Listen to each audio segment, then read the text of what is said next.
You're tuned in.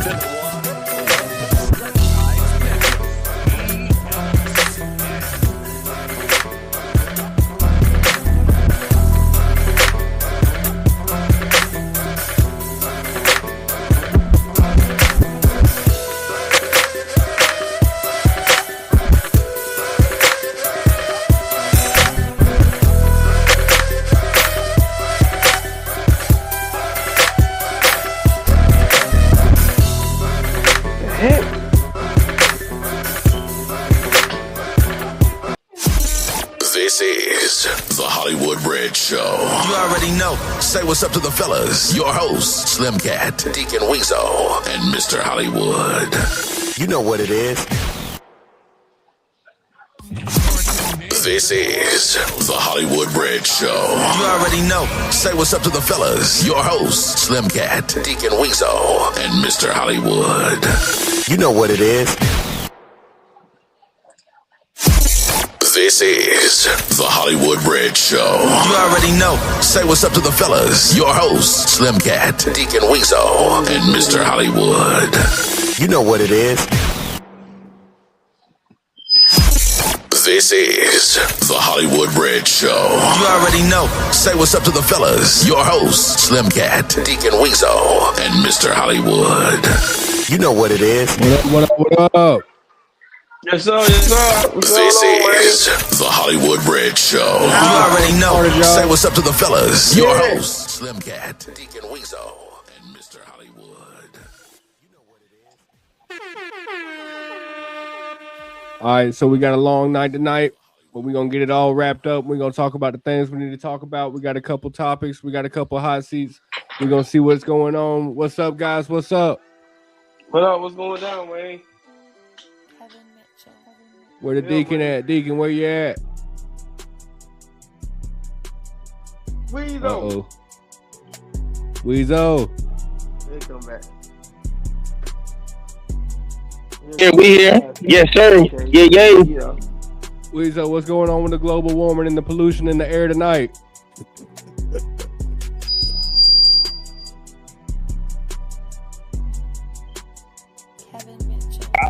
Taking it easy, brother. Yes, sir.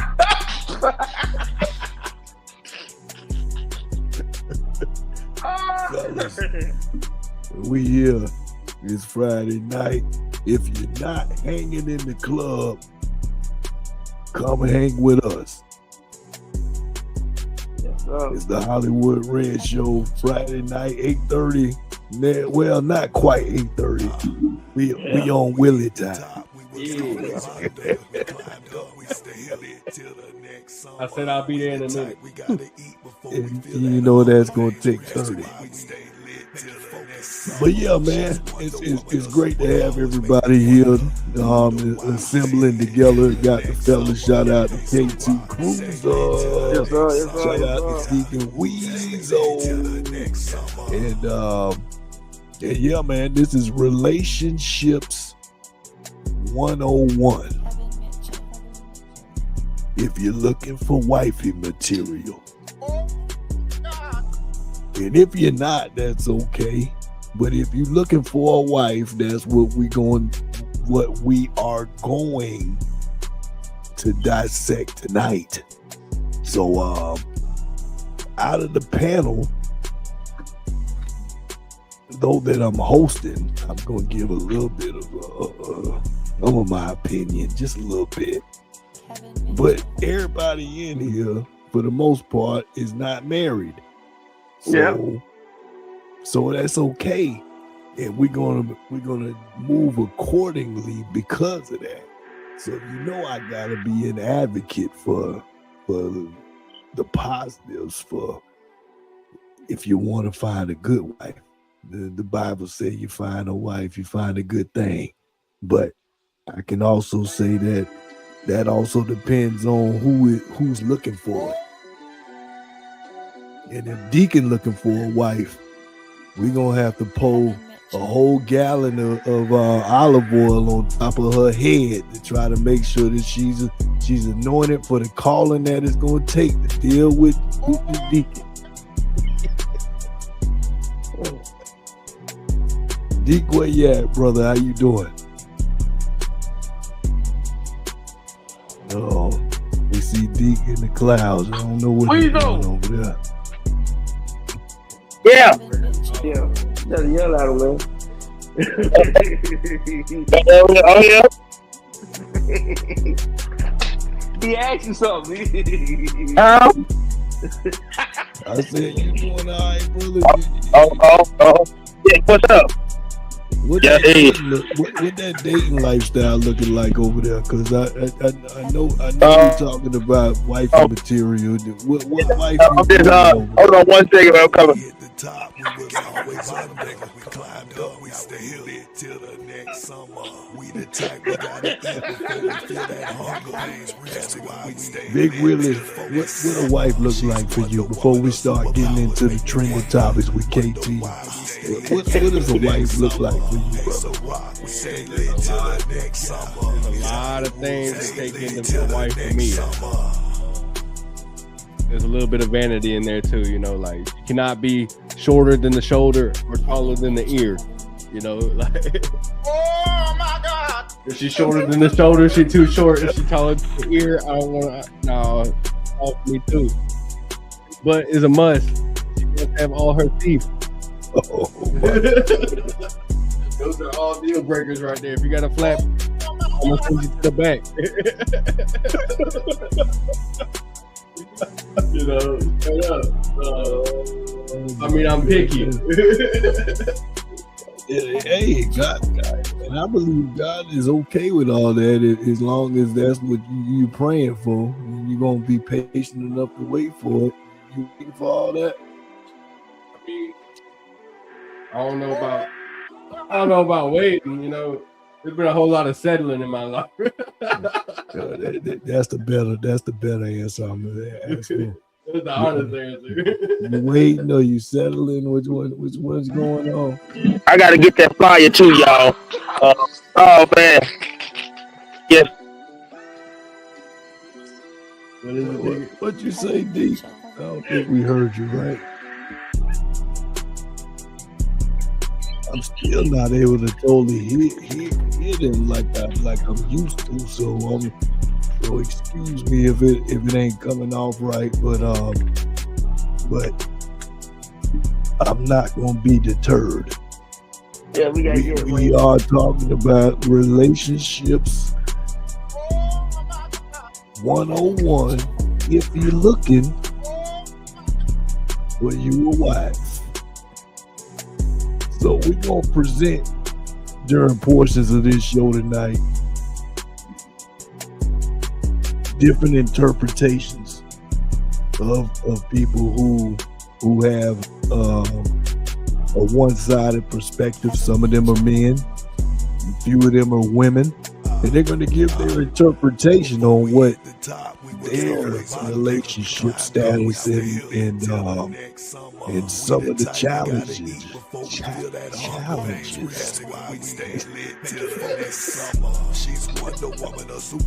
That L got caught up a little too long. Challenges. Some of them challenges that they have. And we're gonna dissect that from a man's perspective. Because the fellas is in the house tonight, and we're gonna give the ladies an opportunity to respond. Actually, I hope they do, because I know I have quite a few of them in my ear, and they may even call tonight and tell me that I don't know what I'm talking about. That's okay. But I'm talking with the fellas tonight, so we're gonna move accordingly. KT, you Muslim, so how many wives you got? No, man, I ain't got nothing too much, man. I ain't fell back off that a little bit. I'm a purist now, man. But no, you know me. I'm only looking forward to one. So A purist. Tell me what that means, because I ain't never heard that before. no, man. You know, I believe in nature, and I just keep it moving, man. You believe in nature. Yeah, man. I'm We the new definitely nature gonna boy, come Rick back to Love. that. I want to understand what a purist and Hey. somebody that's into nature, how Purist, that relates to their dating lifestyle. Because, man, you know, What you say, Willie? He gonna marry a tree. That's possible. That might be the best route for all of us. She gonna be big and strong. Oh my god! That's a good. I'm more you gonna marry a tree? Is that what you telling us? Yeah, if I marry a tree, I can have 7 of them. That's easy work. But nah, man. You know, in all seriousness, man. You know, I'm traditional, man. I just believe in one. I'm not 3, 4, 5. I'm not. I just can't afford that. So sorry. I just need one man. Well, before further ado, we're gonna get into this into the first portion of the show. We got the trending topics with yes, sir, man. We got 18 crew. We feel that hunger. Let's get it. So what we got going on, man? You know, we got the big American holiday. Next summer. We got the Super Bowl this week, man. So we got Seattle versus New England Patriots. That's gonna be a very big event. And then also we got a lot of stuff going on with this trend. This past week has been crazy. We got Nicki Minaj making the news, dealing with real with Trump. All of a sudden, that's her favorite person ever, all time. So that's something we might get a little bit deeper into. Depends on where we at. And then, you know, Indiana defeated Miami, and that was a blessing. That's one of my other trending. And then also we got Kanye West. He apologized to the blacks and the Jews. And now he's trying to blame it on him being in a car accident in 2000 or something, messing up his left lobe, frontal lobe or something. And the reason he gets into this, then tomorrow we got the amazing fight, Shakira versus Tiafimo. I got all my money on Shakira. And then now in another versus, we got Candace versus Erica. They, you know, their whole thing is falling out. Candace Owens and Erica Charlie Kirk's wife. And then we got the Marvel Wonder Man. I don't know how you guys feel about that. I know y'all probably have a lot to say about that. And then breaking news, man. I ain't gonna leave that one out. But you know, that's just some of the things. And then Shakira Richardson got arrested in Florida doing 100 miles per hour. Then her boyfriend was found with some drug substances. So that's crazy. So not only she was the fastest. Did you say Tupac Shakur Richardson? Because I thought it was Shakari Richardson. I call it Shakara, man. Shakari, Miss Richardson, one of the fastest women. You messing people's name up, brother. Get right now. Nah, man, I couldn't. Man, there's black people names. I can't. I just say them how I see it. Oh my God! And man, that's for it, man. Like I say, but I don't know if you want to go deep into the Nicki thing, or if you want to go deep into any of these. I don't know if you got an opinion on any more of these. But that's just breaking, man. We don't have to unpack that. What's going on with Nicki?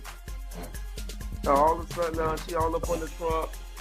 I guess she got her gold card now because she's not a citizen. So she's been here all these years and never got her citizenship. Gold card. Yeah, she got the gold card. Yeah, she got it. What's a gold card? And how I get my people one? You gotta pay some bread for that. Everybody, I think I'm gonna get the facts. I think it's 20,000, but don't quote me on that. But it's pretty expensive. They're making it so that the regular person who comes across the border can't get it. It's really for like European people and stuff who come from Europe who got the bread already.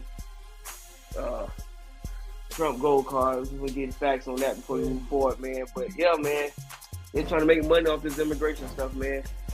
And the Trump gold card price costs $15,000, non-refundable fee. That's just for an application, $15,000. And you may get rejected. That's still a possibility. Ooh.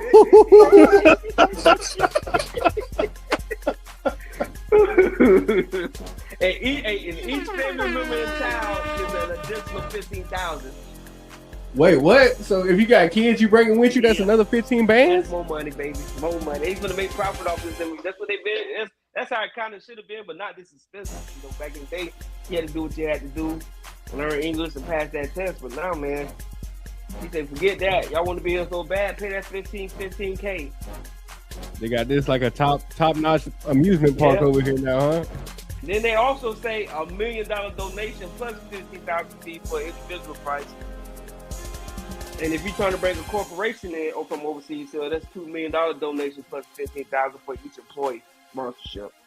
So they're gonna make some bread. So if you want to really be here, yeah, let's get deep. Maybe we can dive deep into that. But yeah, that's how it's You going. about to be shopping on Temu again. Yeah.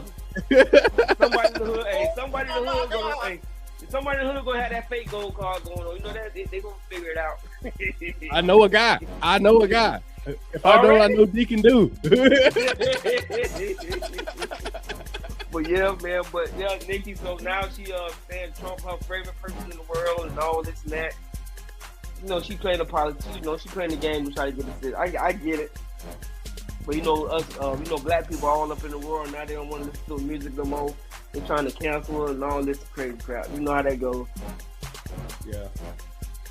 But that's the trend with KT, man. And before we go, Hey, I wonder if if Meek Mill ever missed Nicki Minaj.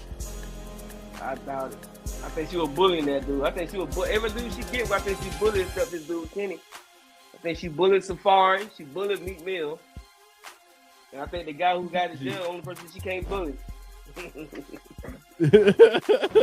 can see it. She like how she acts. She like to cut you out and sit down. And don't get up. But yeah, that's trending with KT, man. Unless y'all got one more thing.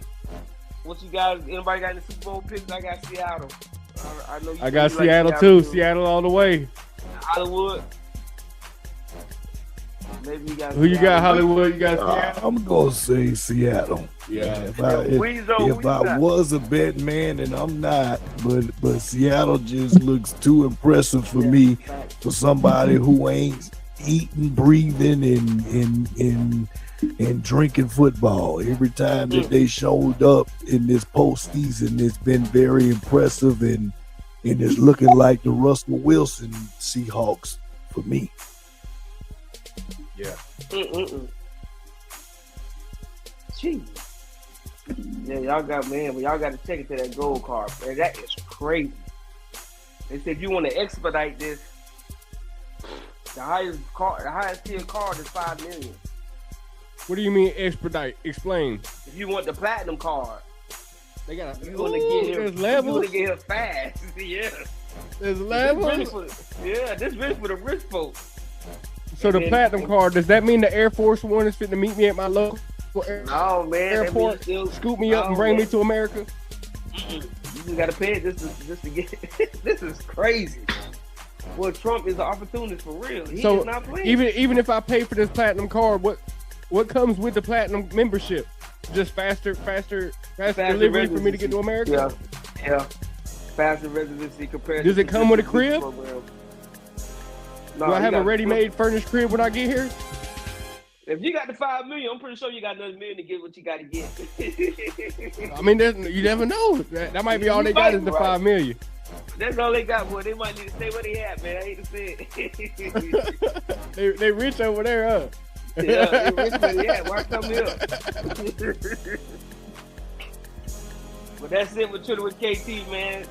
Back to you, Hollywood. Unless you want to get into the hot seat. I don't know why you want to do it. Well, I know we need to pluck out one of these topics that we actually going to actually talk about for a few seconds, because there's quite a bit of stuff going on. We can actually just President of the United States himself. We could probably find something that we can explore just a little bit more, because it's a lot. got a little feedback in the background, but I'm more interested this week. I'm gonna just say this week, I'm more interested in what's going on with the country. So the president somehow or another finna be on the top of my list, and I see how him and old Nicki Minaj been moving, and to be honest with you, it kind of throwing the loop in there, throwing a curveball in there, because immigration, ICE, and everything else has been at the top of the list. And I was wondering why Nicki Minaj, who probably can't even spell Donald Trump, she is a rapper / retired stripper. And now you have become the face of politics internationally, somehow or another, for America. And they bringing you in the White House. And they have you discussing on a international panel about what is going on in America. I am wondering, what is the certification to do that? Man, they should have picked Cardi. Oh my goodness, that they cousins. I think they cousins. They should be. Who, Cardi and Nicki? So I'm still wondering why in the world, out of all the people that Donald Trump can continue to pursue to help his platform, he is finding the ratchet other. I hate even saying her name. Sexy Red, I would not. You heard it here. Sexy Red will probably be the next person that he brings on his campaign trail. And that's all right, depending on who paying attention. But obviously, he know how to make us brown-skinned people pay attention, because he find the right ones. I'll say that. I ain't hating, I ain't mad, and I ain't trying to throw them under the bus. But Nicki Minaj, the only reason why she was the only reason why, let me say this, the only reason why that her presence is effective right now, and I don't think people even paying attention to it. Why is she invested into the idea of supporting Donald Trump? It's because she just got the green card, baby. She is now a naturalized citizen. So all the millions of dollars that she is getting now, she can get them unfiltered. She can. I thought all her years in New York, I was ignorant. I thought she was a citizen, but obviously she's not, because she has made sure to correct us all in making sure that we know why she is an advocate for Donald Trump right now. It is because he gave her what's a good witty way to be able to say what Donald Trump gave to Big Willie? I don't think it's appropriate. We're gonna go with citizenship.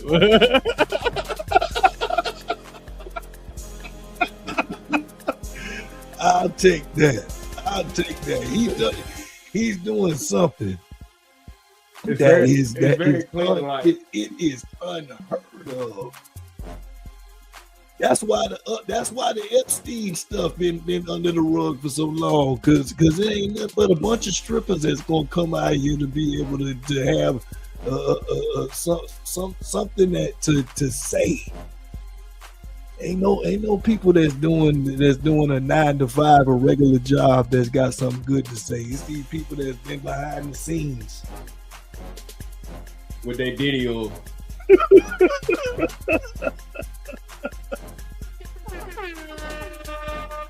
But nonetheless, I don't want to get too far off. KT, you telling me that you don't feel no type of way about Nicki Minaj getting her like you said, her gold card. She got a gold card from Donald Trump, and now is a naturalized citizen of the great United States of Donald Trump.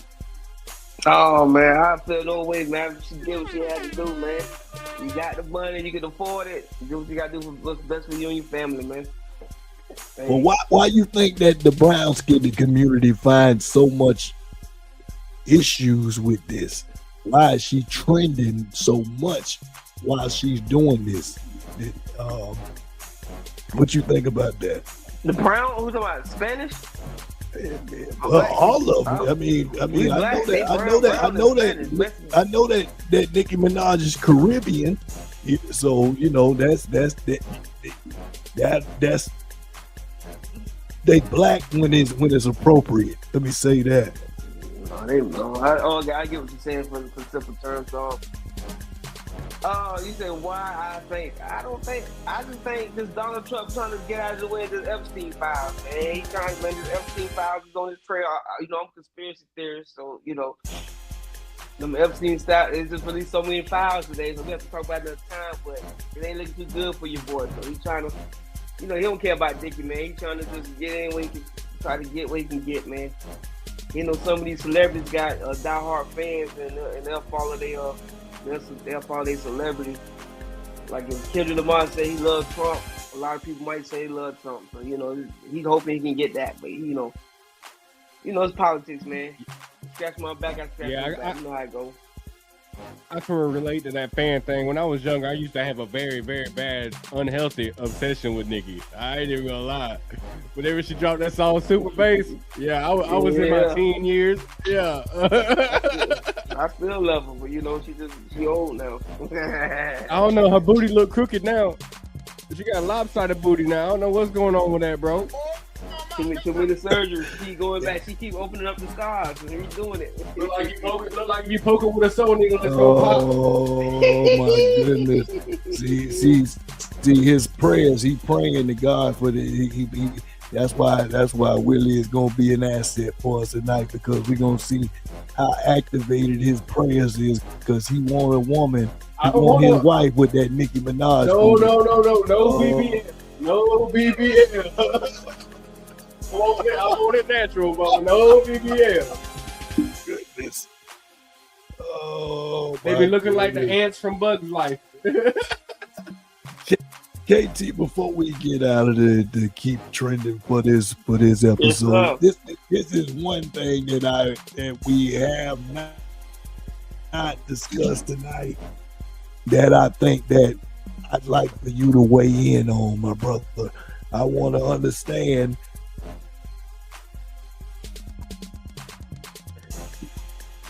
Women in journalism is an awesome thing.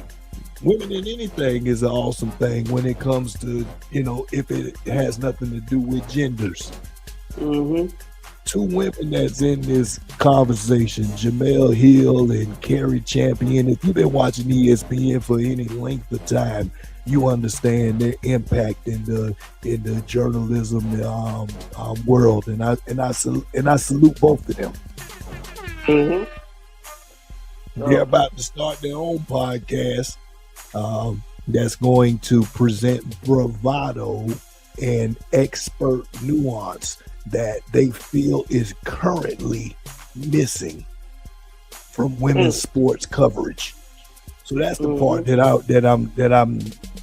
I think is going to trend for them, and probably why they're going to either sink or float with this new endeavor. What do you think for them, and how they can work together? Is it going to sink, or is it going to float? I think it'll float, man. I'm rocking with it, man. Hey, women need, with women getting into gambling now. Women gambling more than men now. I think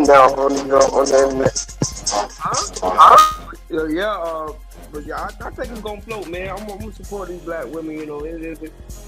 I give it 3-year run, maybe 2 years. I support these black women. I think 2 years. I give it 2 years and it'll be over. They women, they gonna clap. When they gonna clap, so you know how they go. Weezo, when you cut your mic off, because you coming in too hot, brother. We'll bring you in. Oh, you loud? I see you, brother. Just hold on a second.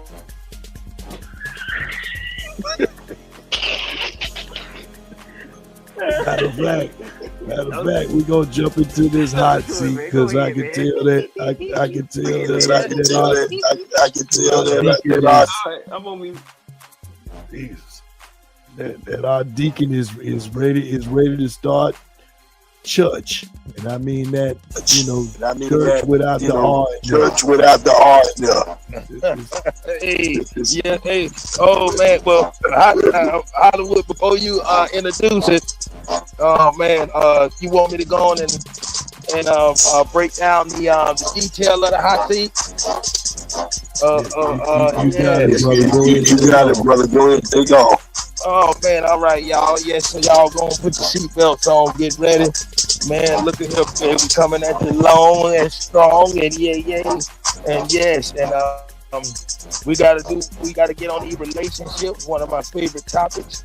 Yes, sir. So the deacon talking about these rappers, all the sexy reds, all the glow fillers, and every one of these hypocrites who got you women single and cold.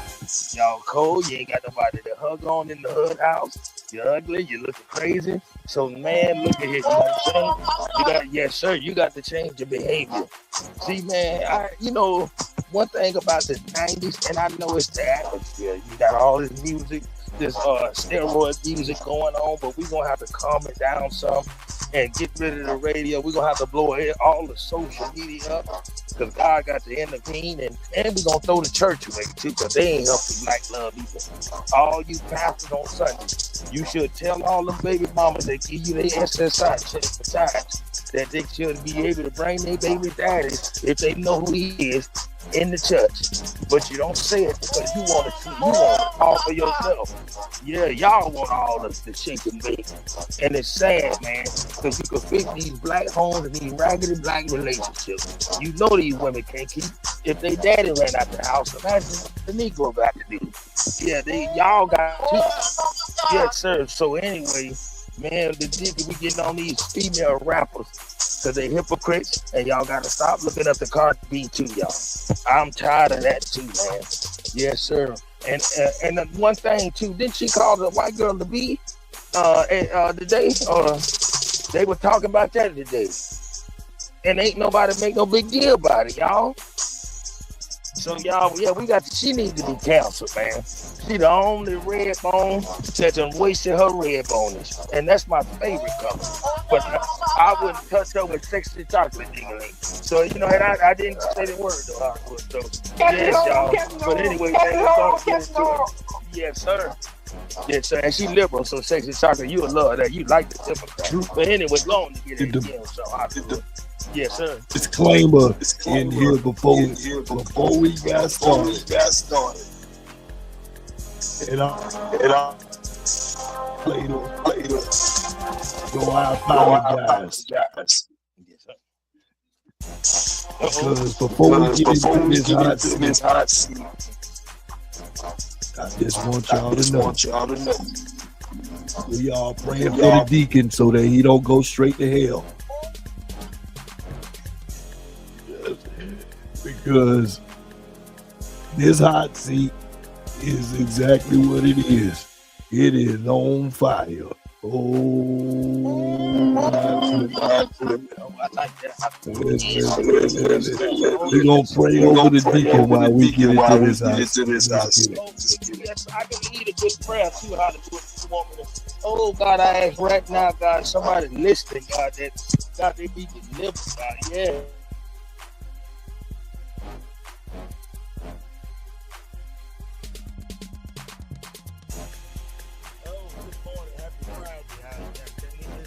Y'all coming at you live and direct. Oh, the deacon coming at you with another video.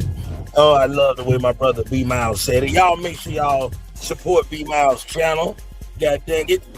My brother, You're tuned in to the one and only, the Strategized Network, VSN.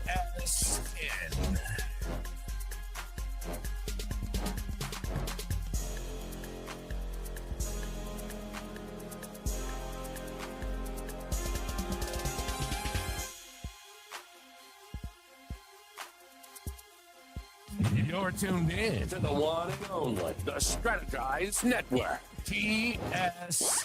You're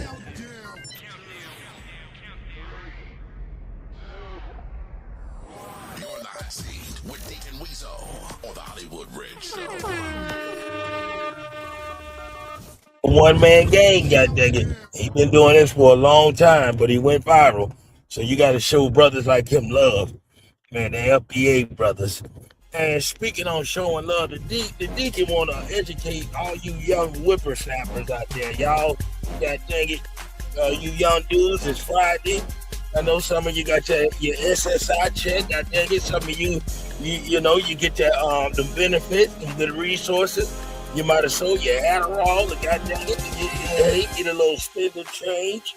You know, man, now the strip clubs need to shut down. God dang it, Negro go to the strip club and steal from them, of course. But that's all right. Hey, it's okay. The deacon will be out there with you. But fellas, we living in a time of whippersnapper men. We living in a weird time right now where the woman's mind is discombobulated. So you got to make sure this video, this sermon, this hot seat, is you got to say your grace, fellas, before you feed your face. In the time about to lay up with one of these chicks, goddammit. Because you know one thing about it, especially in the African Foundation American Black community, everybody sleep with the same dude, goddammit. The men sleeping with him, the women sleeping with him. Hell, some of the children sleeping with the dude. The deacon, no R. Kelly, no, but hey, we got to call it what it is now. So y'all, even the pastor might give him some. He like pussy too, you know. He the pastor busted wide open. Y'all say for a real one, god dang it. Man, but we gonna pray for him. Yes, fella. So with things being so contaminated and everybody sharing everybody, fellas, do you know when you don't wear your condomization, when you release in that woman and in the cooter cat, you're gonna have some problems. That stuff never goes nowhere. Your insides is gonna live with this woman. So, fellas, all you dudes, especially you guys, before she comes over there to get the back end of her of that Venmo or that Cash App payment that you got to finish paying her to get your 5 minutes of service, you need to make sure, I wouldn't even need it, goddammit. Get you a receipt and you can claim that on your taxes that you did buy Cooter Cat, all 2025, and let them see how much you paid. H&R Block might get you, they'll throw something in there. But anyway, yeah, fellas, just pray before you feed your face. Before you lay and eat this woman, you need to make sure you say your grace. Because, fellas, God has to be in the room with you when you bad and when you're good, god dang it. And you need to pray. Get some olive oil. Steal some from the church house. You know, and make sure you pray over the cooler cat. Throw some oil on it. Feed, like I said, say your grace before you feed your face. And when you about to go on and munch and crunch and pumps in a bump, you say, oh, God is great, God is good, and let us thank the Lord for our food. Amen. Thank you, Jesus. Then you throw your cross sign up. You look at it, throw your because a lot of this cooter cat got exorcism in it. A demon might snatch you out and pull you right in the hole. And some of these holes so big, brother, you might be lost and they can't find you no more. It's worse than deep sea diving, god dang it. Yes, sir, how big some of these holes is. So, fellas, and I wish the deacon can talk to y'all about falling in love, but god dang it, we're in a Hwrs season too. That's why the deacon mad at Megan and all these. You with this albino ass dude, Megan. You don't know what color he is. He white on Tuesday, god dang it. He light-skinned genuine on Friday. But all y'all messed it up, even for the deacon, because you got the old whores out here acting just like y'all. You're tuned in to the one and only, the Strategize Network, TSN. Yes, I need to pray for forgiveness after listening to that. And Hollywood, the deacon love to pray. Hey, deacon. Deacon, where you at, Deacon? Deacon, where you at? Deacon. Yes. Hey, sir. I swear there was a time I had to pray over. Hear me? It's a PG show, Deacon. Yay. Huh? It's a PG. I thought this show. Yes, sir. I thought this show was PG. This ain't taxi cab driver. Hey. Yeah. Late night confession. Y'all pray. This is the Hollywood Red Show, not the Scarlet Letter. This is the Hollywood Red Show, not the Scarlet Letter. We got a bad echo. Yes, bad echo. We got a bad echo. Bad echo.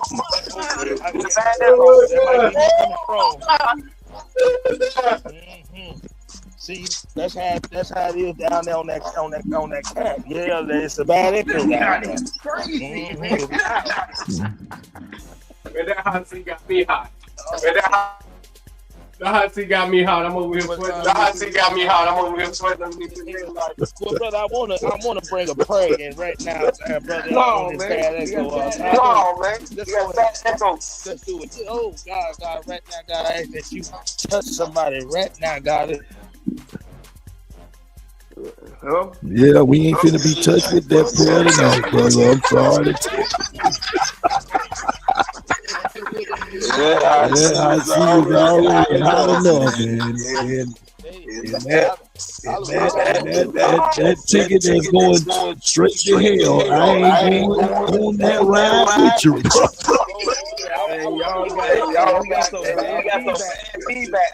No, okay, That's Deacon over there. Deacon messing up all kind of ways. Hold on, Deacon. Just slow down, Deacon. I know you keep wanting to tap in. I'm trying to tap you out. Hold on, brother. Hold on. Now go ahead and go, brother.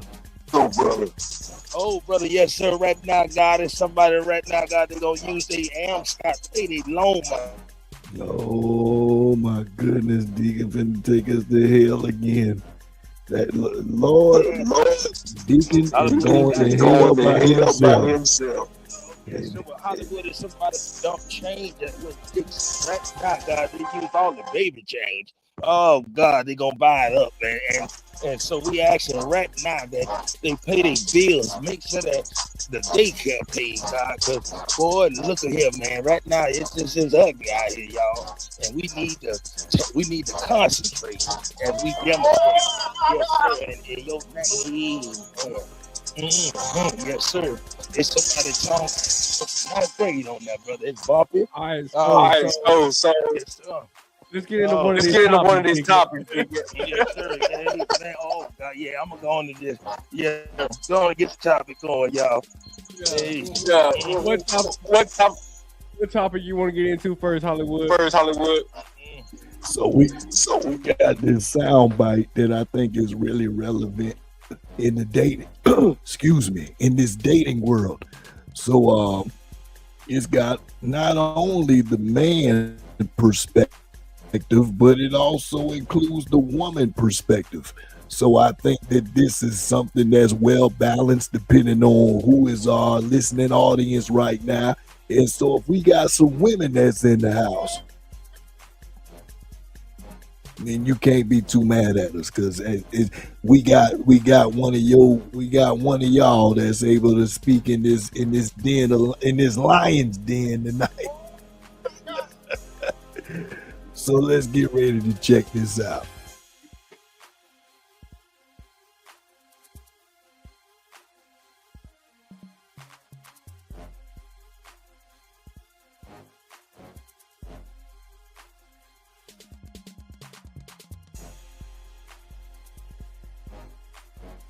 Is she more like laid back? My wife is she's everything that a woman's supposed to be. Soft-spoken, elegant, extremely laid back, extremely. When y'all get in an argument, what does she do? We don't do arguments. Okay. We don't argue. If you guys get in a disagreement, what does she do? She does what grown women do. She lets me be right until I realize I'm wrong. Damn. That's how grown women navigate. Yeah, I deal with feminine women. Say it again. That was hard. Say it again. She allows me to be right until I come back and realize I'm wrong. That's what smart So women when do. do you come Ladies, back that's and a new realize standard. you're wrong? It could be when I leave. I could go get in my car. It could be a day. It could be What if 2 you days. never realize it? She knows what kind of man she got. I'm gonna realize it. She does what grown women do. She lets me be right until I realize I'm wrong. This is so good, y'all, because this is something that I've been trying to master. And when I say it takes a level of maturity, self-control, and surrendering that pride, because that's ultimately where the need to be right comes from, pride. As a woman, as a feminine woman who wants to be led by her husband, being argumentative will get you nowhere. Surrendering that pride. Still working with you and your wife. Like, is she more like laid back? My wife is the most. She's everything that a woman's supposed to be. Soft-spoken, elegant, extremely So- laid with back, you. extremely. But y'all get the argument. There's What, no what argument. does I she do? can- We don't do arguments. Okay. I can honestly say I would love to have a woman like that, but I don't think they exist too much in this world anymore. Look, I've never, ever ran across a woman with that level of maturity or that level of intellect to be able to think about the healthy relationship in that way or manner. And honestly, he's pretty healthy with his relationship thinking too, because I mean, shoot, I don't know. I've never even thought about that before. You know, like, what kind of relationship don't ever argue? That's the truth, brother. I mean, and as it was pitched, yes, it did take a sound bite from whoever Buddy was speaking on his side of his relationship, and so my point is that he was saying that his wife allows him. That's the key word into that. See, a lot of men get that mixed up, that they want to say, is something that they've earned, that they kind of take. And that's somebody who is wanting you to have that ability. And so I'm thankful that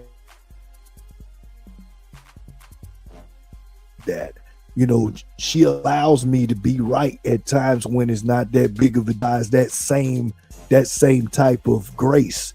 Like, I'm not concerned about who's right and who's wrong in situations where it really matters most about how are we moving forward. Because when we stuck on right and wrong, the first word I said, we're stuck. And the wheels are moving, but we're in the mud and we ain't getting no traction. We ain't going nowhere. So I could care less about who's right when that's not going to necessarily empower us to move forward. So the first question for out of this conversation is, how many men in this conversation have encountered a woman that will allow you to be right? Is it all about what we say? Is it all about how we feel?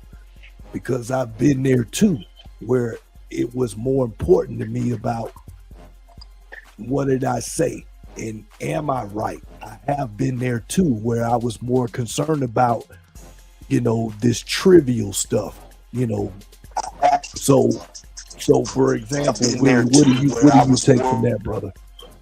So, in the history of my relationships, I've been with women way older than me, and I've been with women way younger than me. I'm 30 now, and back when I was 28, I was dating a girl that was 19.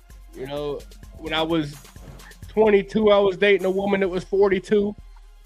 So I've been on like different levels of the spectrum of the maturity level. I've been the immature one. I've been the mature one, And I'll say this, like, when it comes to that level of understanding, when I was in the relationships with the older women, they were more along the lines of like just letting me do whatever BS I had going on. They co-signed my BS, And then when I was with younger women, it was more like they were they were more submissive to what I had going on. They wouldn't necessarily co-sign it. They'd say what was going on, and like I'd communicate with them. The communication barrier was on my end at that point, But when I was with the older women, actually when I was with women my age are argumentative. You know, like when you're the same age and y'all don't have that frame of years right there in between each other, they're more argumentative. They're gonna question you. They're gonna step on you. They're gonna try to. It's gonna be like butting heads, you know. But that's just where I'm coming from on that. The older women I've been with in life, like they'll try to correct me, but it's not gonna be argumentative. The younger women, they're not gonna try to correct me. They're not gonna be argumentative. They're gonna be submissive. Women my age, it's gonna be a clash.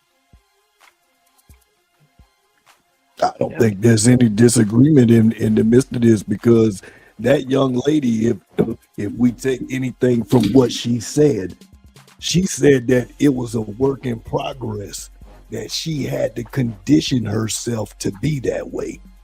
And in my humblest opinion, I'd have to attribute that to a relationship with Christ, because I don't see anything promoting not only a woman to be submissive, but also a man to submit himself to his wife in order for who cares about who's right. That's how you can extract that. That's the only way I've seen that. Out of my 3 relationships in my life, the only time that I was able to sacrifice my feelings into that fire was now, because I was able to get beyond myself, and that gave not only myself grace, but it continues to give myself and my wife grace when we're not necessarily on the same page. So I'm not stuck on what's right. On the other side of that spectrum, as I shared, she's not stuck on who's right. She's without me speaking for her, unless she calls in and wants to check me where I might be missing some of the information in this testimony. You know, she allows me the same grace that I feel like that I give to her, which is, you know, she knows my love for her is greater than any of these things that we discuss, that we're trying to get some level of understanding. So a woman, though, I feel, when it comes to the positioning in a household, I feel like it's more empowering for a woman to be to give more grace to that man when it comes to being right versus the other side. Some things, we all got to pick our battles. So I think that's a caveat in this. Yeah, there are some things that I'm very opinionated about, that I want to get my point across, and in any given day, those things may surface when it comes to parenting, when it comes to dealing with household situations. You know, we're two thinking individuals, and so I'm not special from anybody else. I feel like that's also everybody else encounters that same type of division, that, you know, two people that wasn't raised up in the same household, they're going to attack a problem a little bit differently. But if they are if they're yoked together really well, then I think that both of them are going to have to shed away some of the things that has grown with them so far in order to move forward, if that makes sense. Willie, you tracking me? What you follow what I'm saying, brother? What you think about that? I'm thinking, I can understand what you're saying, and man, I'm just happy for you, Hollywood. I wish I had that, bro. I don't even know that. Man, I just wish I could experience that, bro. you can, brother. You can. But will you wait as long as I had to wait? Because I'm an old man. I didn't start having my kids till 2 months before becoming 40. Well, something like that. I was months before becoming 40. How many people do you know that are kid planning and start at 40? Man, honestly, I've never met anyone that planned for their child.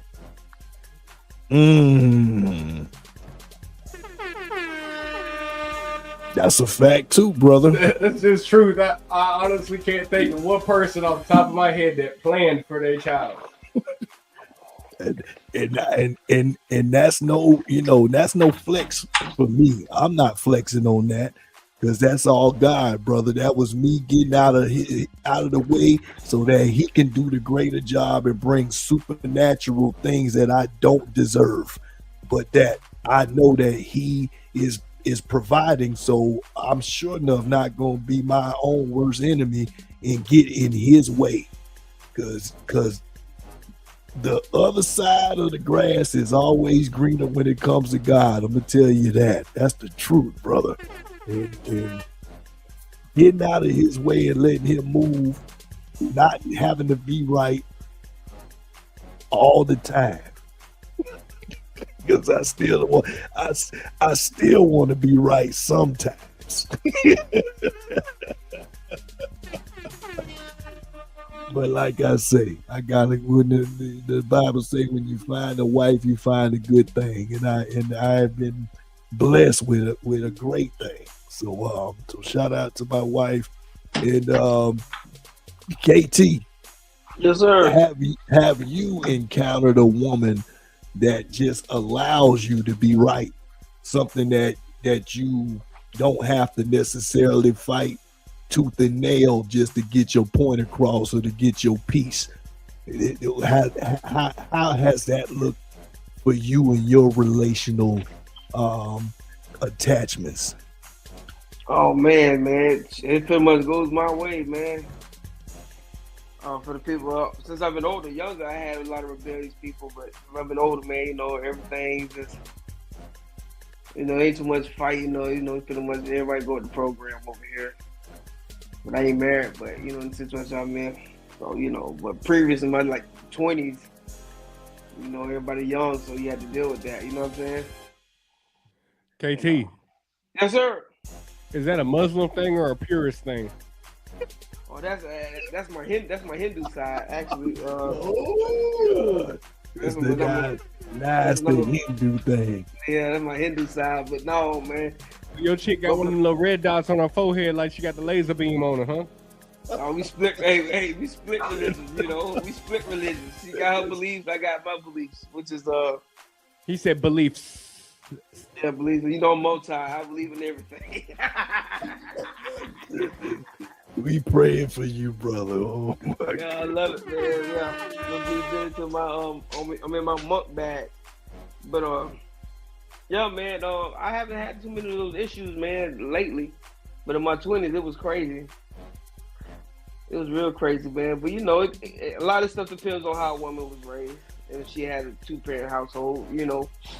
If most of these women they react on how they grew up, so if they didn't see that. If their mom was like that, they tend to follow. This is how it goes. It's unfortunate, but that's how it goes. So it depends on the woman, but majority of the women, these new age women, what my kids might have to deal with, they probably gonna have some problems. Cause it's just the way it is. Yes, sir. Look, so me, you, Hollywood, we're all dads in here. So I got a serious question. How would you say we should go about grooming our kids, our sons and our daughters, into learning the significance of it not being important, of being wrong or right? I like that. Yeah.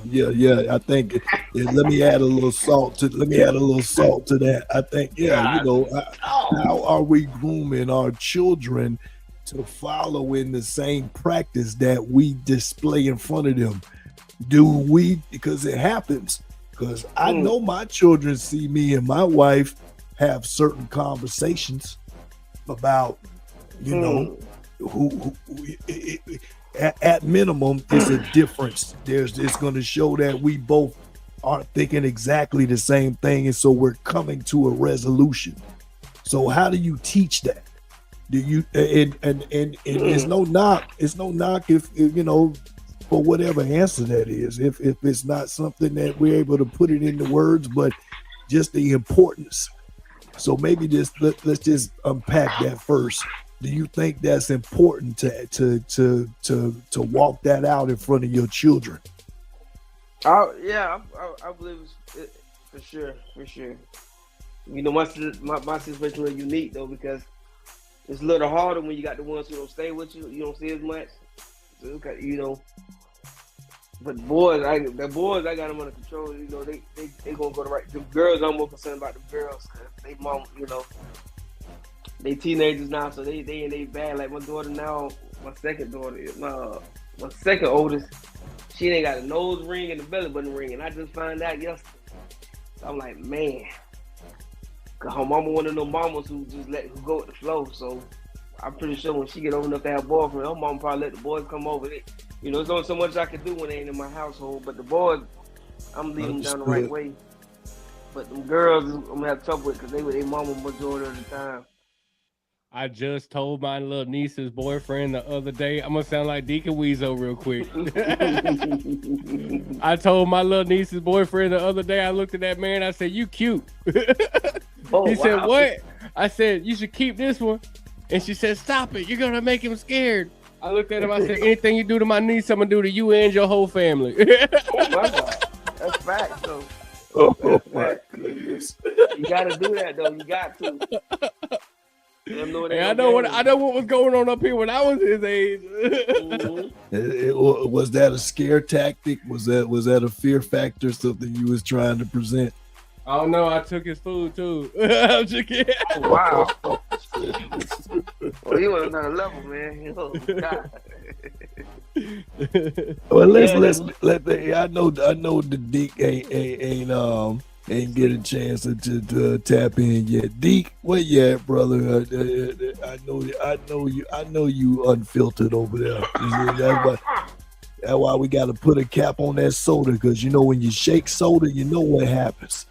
So now it's time for you to go ahead and spill it all out, brother.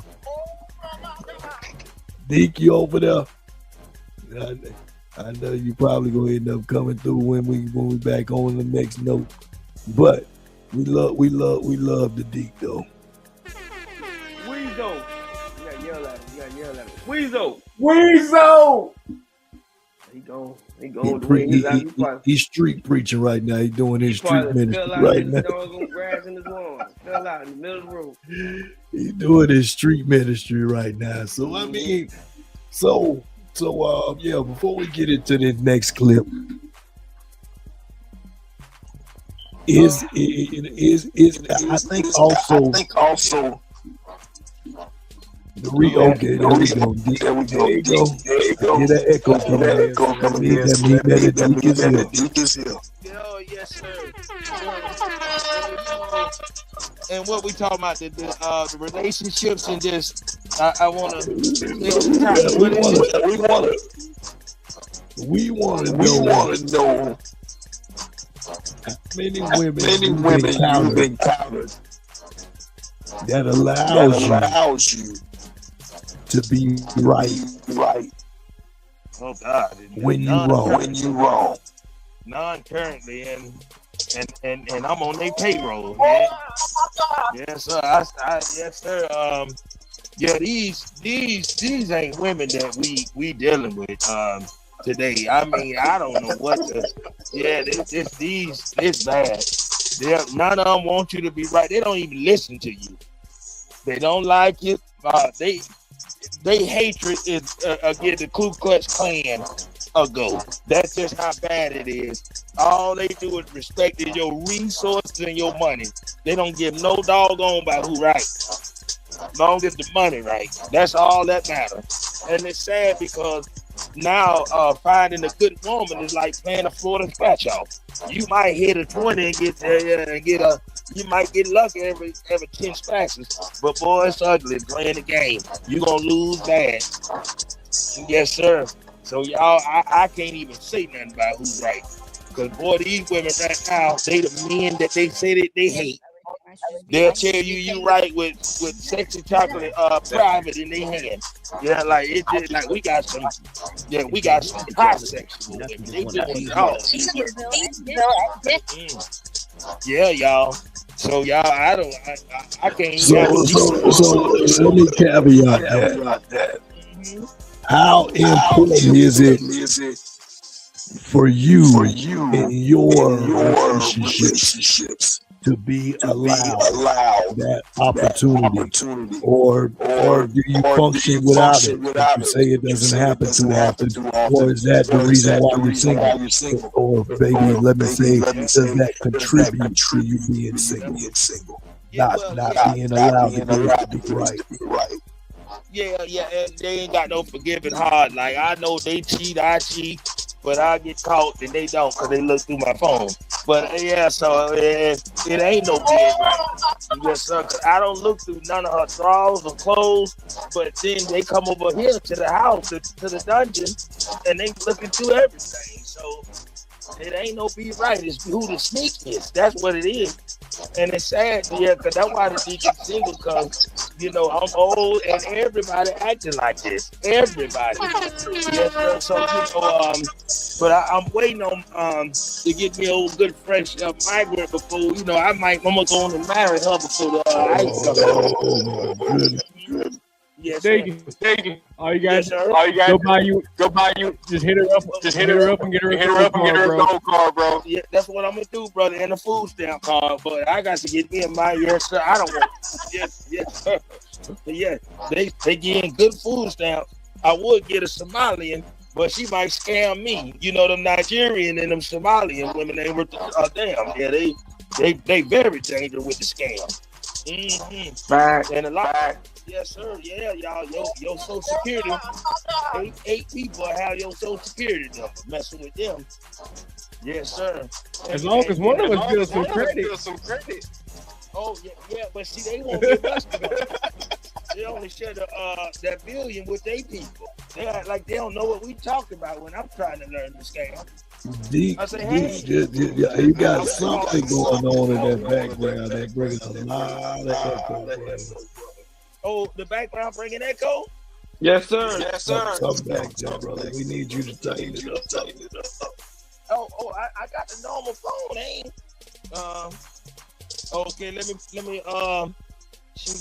me go back on mute then. Yeah, let's go back in our bag, and we're gonna go into topic number 2, which is 50-50 lifestyle. Whatever that looks like. Before we get into the sound bite, Big Willie. Yeah. 50-50. I don't agree with it.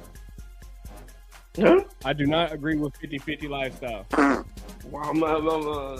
Wow. It's just not plausible. A 50-50 lifestyle is not plausible. Because there's going to be days, I'm married enough to say there's going to be days where I'm not throwing 50 out there. You know what I mean? I'm not. There's going to be days where I'm going to be right up here, stuck right here, or this right here is going to be messed up, and that's going to be messed up, and I'm going to be throwing like 25, maybe 30, and I'm going to need her to pick up the rest. And there's going to be days where she's going to be throwing the 25, and I'm going to have to pick up the rest. But it goes, anybody who says something different, they lying. It goes both ways. Our bodies are not mechanical. Even a machine has to get maintenance on them. So that don't even work. You're not going to be able to present the same thing every day, the same time, all the time, every day. It just don't work that way. Mm-hmm. So my perspective on that 50-50 lifestyle, I'll weigh in on it a little bit more here in a minute, but I agree. I totally agree. There's no such thing as a 50-50. It's not a math equation. It balances out though, man. It balances out. Over the course of the year, it balances out. 50-50 ain't always monetary. It ain't always time spent. It just sometimes it includes picking up the slack, man. So it always balances out. That's how I look at it. So today you might be doing nothing. Tomorrow you might do more. She might do blah blah blah blah. It all balances out. But one thing for getting this, I would like to say rest in peace to DJ Michael Watts, man. He just passed away. He's the H-Town legend. Famous working with Mike Jones and Slim Thug and all those guys. He just passed away from health complications. Rest in peace. But go ahead, my brother. I had to just throw that in before I forget. Already, brother. Let's get into that soundbite.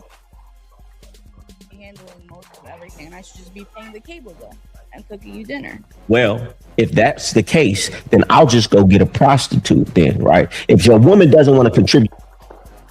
Handling most of everything, and I should just be paying the cable bill and cooking you dinner. Well, if that's the case, then I'll just go get a prostitute then, right? If your woman doesn't want to contribute nothing, just want to be here. Cable bill and dinner. That's nothing. You might as well not do that. You know what I might as well do? I might as well just go get a prostitute every night I want to have sex. If you're just going to do nothing. But is the prostitute going to love you? Or do you love me, or do you love what I'm doing for you if you don't even want to put nothing in? A woman can't love me if she don't want to put her all into me. If she only want to pay a cable bill, she don't really love me. She just here for the money. That's how I feel. How do you feel about that, L? You think that's true? What? That if a woman want to do bare minimum, does she really love that man? Yeah, she could love him and do bare minimum and financially and do a lot around the house. If a woman is trying to tuck her bag to herself and just she don't love you. I've never met a woman who really liked me a lot who didn't want to give me everything. Handling most of everything, and I should just be paying the cable bill and cooking you dinner. Well, if that's the case, then I'll just go get a prostitute then, right? If your woman... So would you say what she just said is 50-50? Would you consider that 50-50? AT, I'm going to throw it at you first, brother. Me?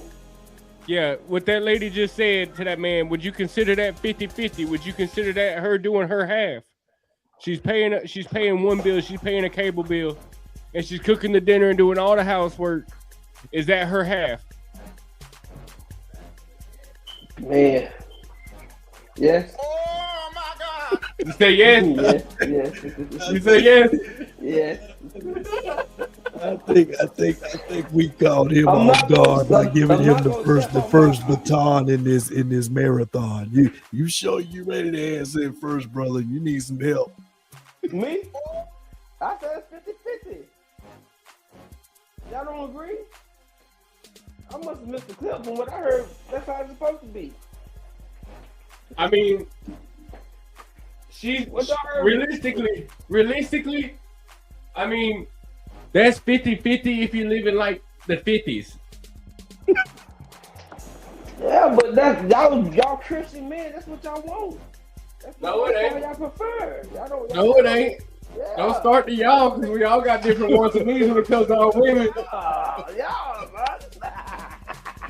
We might both be Christian, but that don't mean that's what I want. But I say 50-50, man, to a degree. Like I say, everything balances out, man. Y'all know what I'm talking about. Y'all understand. But that was really because I thought Mr. Organic was different. So in the do I need to play the sound bite again because it doesn't totally cover the whole playing field to answer that question, but I think it does give a little bit of bite to bite down into the question. Is that the woman that was speaking, she was saying, she's itemizing. She's itemizing what she's doing. That's the first portion of it that I see. So if I'm in a situation where the first thing that I'm bringing is an itemized list of what I'm doing, that means I've already been thinking that. Have an agenda. So I've got an agenda. I'm already keeping tabs, and that. And there's some relevancy in it because I mean, you don't work, you don't eat. There is some certain things that we need to be doing, but it's not to keep tabs. It's to make sure that the boat don't sink because there's going to be some holes that's getting poked in that boat. So if we're not doing, if it ain't all hands on deck and we're trying to plug the boat, then we all finna sink. So my problem becomes your problem and your problem becomes mine. because we all trying to coexist on this boat and keep it afloat. So that's how I see that 50-50 lifestyle. You know, when I look at it from speaking on, when we're pointing fingers on who's doing this, who's doing that, it's only gonna work when it's time to kind of delegate who needs to do what, because sometimes it's gonna switch around. I don't see dishes, I don't see laundry, I don't see changing my children's diapers. I don't see that as a gender role. I see that as who hands is able to available, who's got open hands right now to fix the problem. And I've seen men that are traditionalists, and they don't really necessarily reflect that. They may say that, but when it's time to when the crap hits the fan, they're nowhere near to be found to fix that problem or plug the hole in the boat. So that just goes to show how much of a priority that may be for them. And you know, to each his own.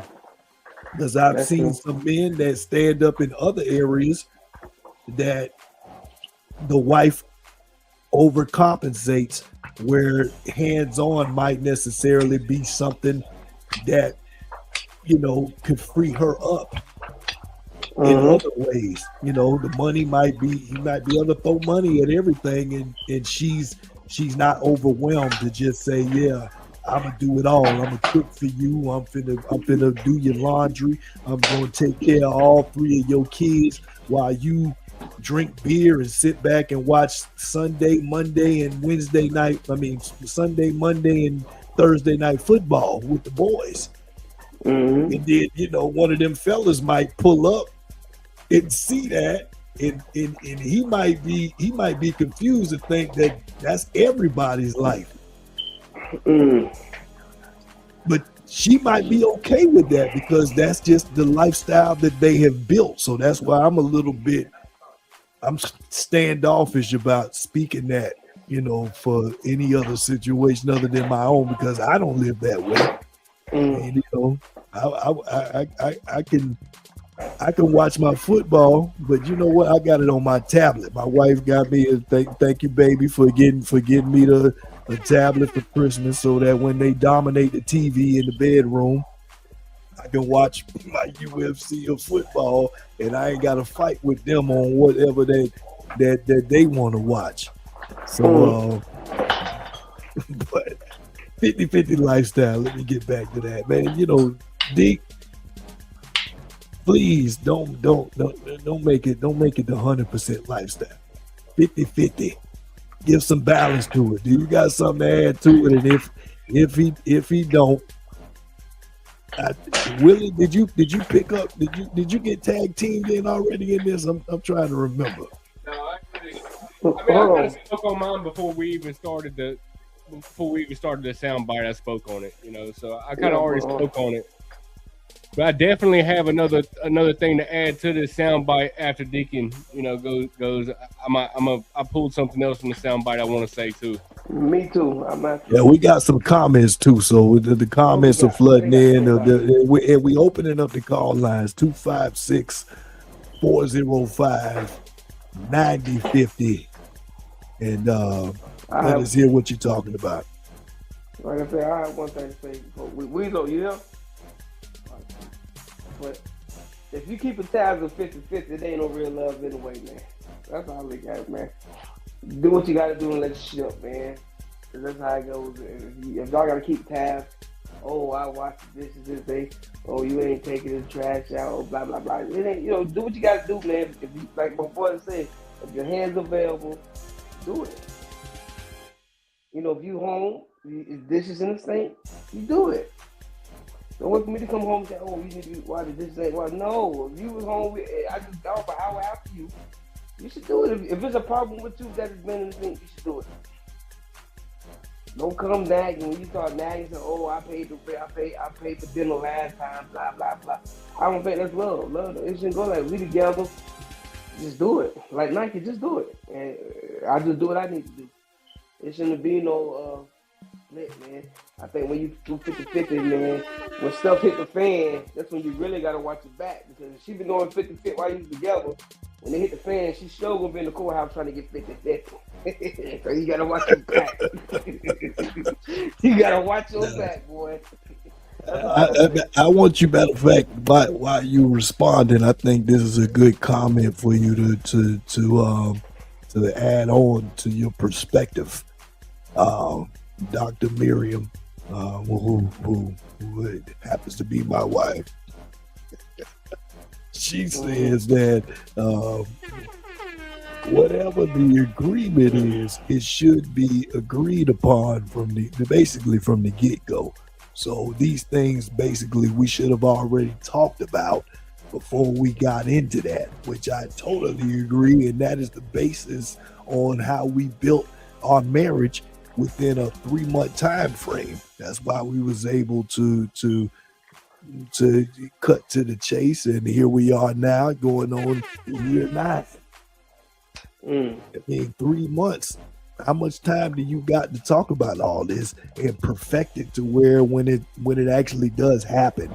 Because you can plan all day long, but what happens when the troops got to get activated? Are they ready for war? And so for that, my point of saying that is, we talked about this stuff. I told her my flaws of the things that I was very aware of that I may not be able to do robotically. My shout out to Dr. K. He's the only robot that I know that's inside of the skin. You ever watch Terminator where the Terminator, the new one, he was all of them is inside of a body, but they got the robot in them and they can move. They don't move like humans. He the only guy. I tried to pitch it well, but I'm not a comedian full time, so don't be mad at the message. I tried to make it funny, but I'm not a robot. Is what I'm trying to say. I ain't no robot. And my father-in-law, my dad, he's the only guy I know that can wake up at 3 o'clock and went to sleep at 2 o'clock. I just can't do that. And I think of that the same way when it comes to repetition, for being able to do and perform the same way all the time. I know what my limitations were. She knew what her limitations were. So when we came together to try to create 100% lifestyle, as she spoke on, no 50-50, I knew where I may need to overcompensate. She knew where she may need to overcompensate. So it's not random. If she wakes me up at 3 o'clock in the morning with some random stuff, she knows she probably going to get a random response because I'm just not. She knows I got sleep apnea, so sleep is a delicate thing for me, and as many sacrifices that get made overnight, which I'm so thankful for because I got a wife that loves me, that she don't charge me to have to be her savior, and it so to speak, in certain words. I don't have to be the only go-to to fix the problem. She's gonna find a way, and I'm thankful for that. But that's also, that's not a credit to me. That's a credit to the woman that God blessed me with, and it's also a credit to the fact being that we talked about this. It is a blessing, but it ain't a surprise. Because she is who she showed herself to be early on. So when it's time to deal with stuff like this anyway, that's the blessing. So we don't think of 50-50. It's always, who got an open hand to fix the problem and move forward. Hopefully I wasn't too long-winded on that. So I'm gonna throw that back over to Big Willie. I know that, you guys are speaking from a different perspective because I'm the only married person in the current chat right now. So I know that it could be oversaturated on my side, but I think it kind of balances out because I'm dealing with 3 single guys. So I think it probably, I'm thinking all of the nuggets that I throw in here with my successful marriage that I'm truly thankful for, and I give all praises to God, you know, that it can combat some of these things that men that think that this is a fairy tale or it's something that's domineering, that, you know, you got to put your foot on a woman's neck in order to extract respect and somebody to follow you and allow you. The word is allow, fellas. A woman will allow you to do. You can't, you know, God doesn't force himself on anybody. So how in the world should we try to move any way different than that? So I'm thankful for a woman that allows me to grace and allows me to thrive, and that's the reason why I'm living my best life, because I got a woman that allows a lot of grace and a lot of favor for me. So thank you, baby. I appreciate you. Big Willie, what you got, brother? All right, so the other thing I got from the soundbite, you know, closer to the end there, he said, I had never met a woman that I had been with that didn't want to give me her everything. He was talking about how the lady had all her stuff, like her bag clutched, you know what I mean? So with that being said, you know, like, I don't know if I'm okay with even giving somebody everything, you know, like, what, like, I'm just confused by that. Like, I've met people that wanted to give me everything, but I still couldn't take everything. You know what I'm saying? Like, and I can't give everything. This is more of a question to you, Hollywood. Like, what's the healthy balance in there? What's the healthy medium in there to where you know, like, is there a healthy boundary line in that? I understand the 100% over the 50 to 50%, but where is the healthy balance in the beginning of a relationship? Like, not into a 10-year marriage, but into the beginning of the relationship, whenever y'all are first getting started, where's that healthy balance for, like, the early days? You know what I mean? No, that's a good question, brother. I've never been asked that before, to be honest. You know, the healthy balance, I think, is, again, that, you know, everything that the God principle presents is a growth stage. So you can't unpack all of that. You can't chew that elephant all at once. So how is it being introduced into the relationship from day one? When we were dating, this was the topics that we had. And so some of that, you know, may sound redundant of what I've already presented, but it's the truth. You know, we talked about this. We were very intentional about it. So, you know, those 3 months, that was a boot camp. It was a boot camp of doing everything that we felt needed to represent who we are and what we're looking forward to for the future. So in case that's not on the radar for the other, that it'll show itself early on. So the conversation is key.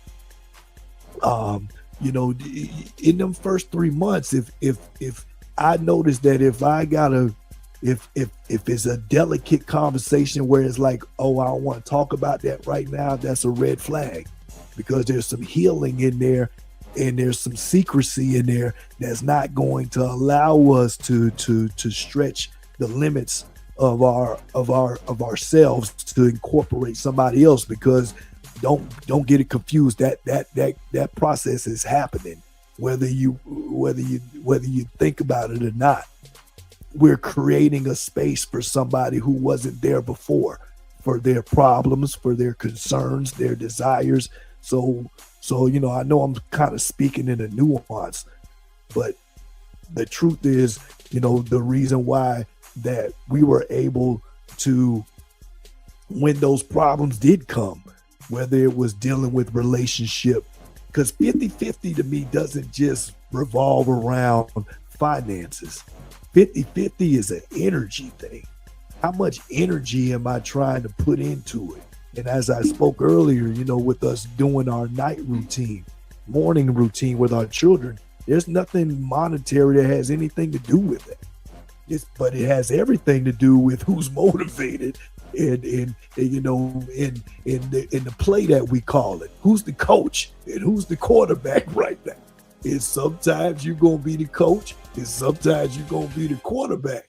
And but if you didn't discuss those plays prior, then you're gonna fail, because you know that's what practice is for. Professional athletes have practices. Let's think about them. They're calling the plays during the week so that when they play, when they call them on Sunday, that it's not foreign. And they get paid millions of dollars so that when that whistle gets blown, that they could go in motion, right? So what's any different for us in real time when we're dealing with real life situations? What plays are we calling, and who's coaching you? Who's quarterbacking it? And so when we talked about these things, we talked about it, and we still talk about it. Let me also bring it to current. We still talk about these things, and there's still some friction because we're in this body, we're in this human flesh that has its own needs, its own desires that may not fall in that same, the trajectory or how we're planning to fix these problems. It may not necessarily be a smooth transition all the time because we're not robots, right? So when I think about how me and my wife deal with how we unpack problems now versus when we first got together, is no difference. The difference is that it's more seasoning now. It's kind of like a grill. After you done put something on there, they tell you don't scrape all of that because that's seasoning. That's going to add on to the meat that you keep cooking on there. Well, that's what it is now. Our grill has been seasoned by the meat that's already been cooked under there. So some of that seasoning gets carried over. Some of that understanding, that wisdom gets carried over because we didn't just start unpacking these conversations. And in all reality, it don't make it easier when it comes to your flesh. Because if you don't want peace, if you don't want to be in division, then no. What did I say? If you want to be in unity, then those things are going to also have to be something that you carry over with you. I don't care what we talked about 8 years ago, because you're still changing. I'm still changing every day, right? I'm not the same person that she met 8 years ago, and neither is she. But I like to think of it as a good thing. That's the seasoning that came with the grill.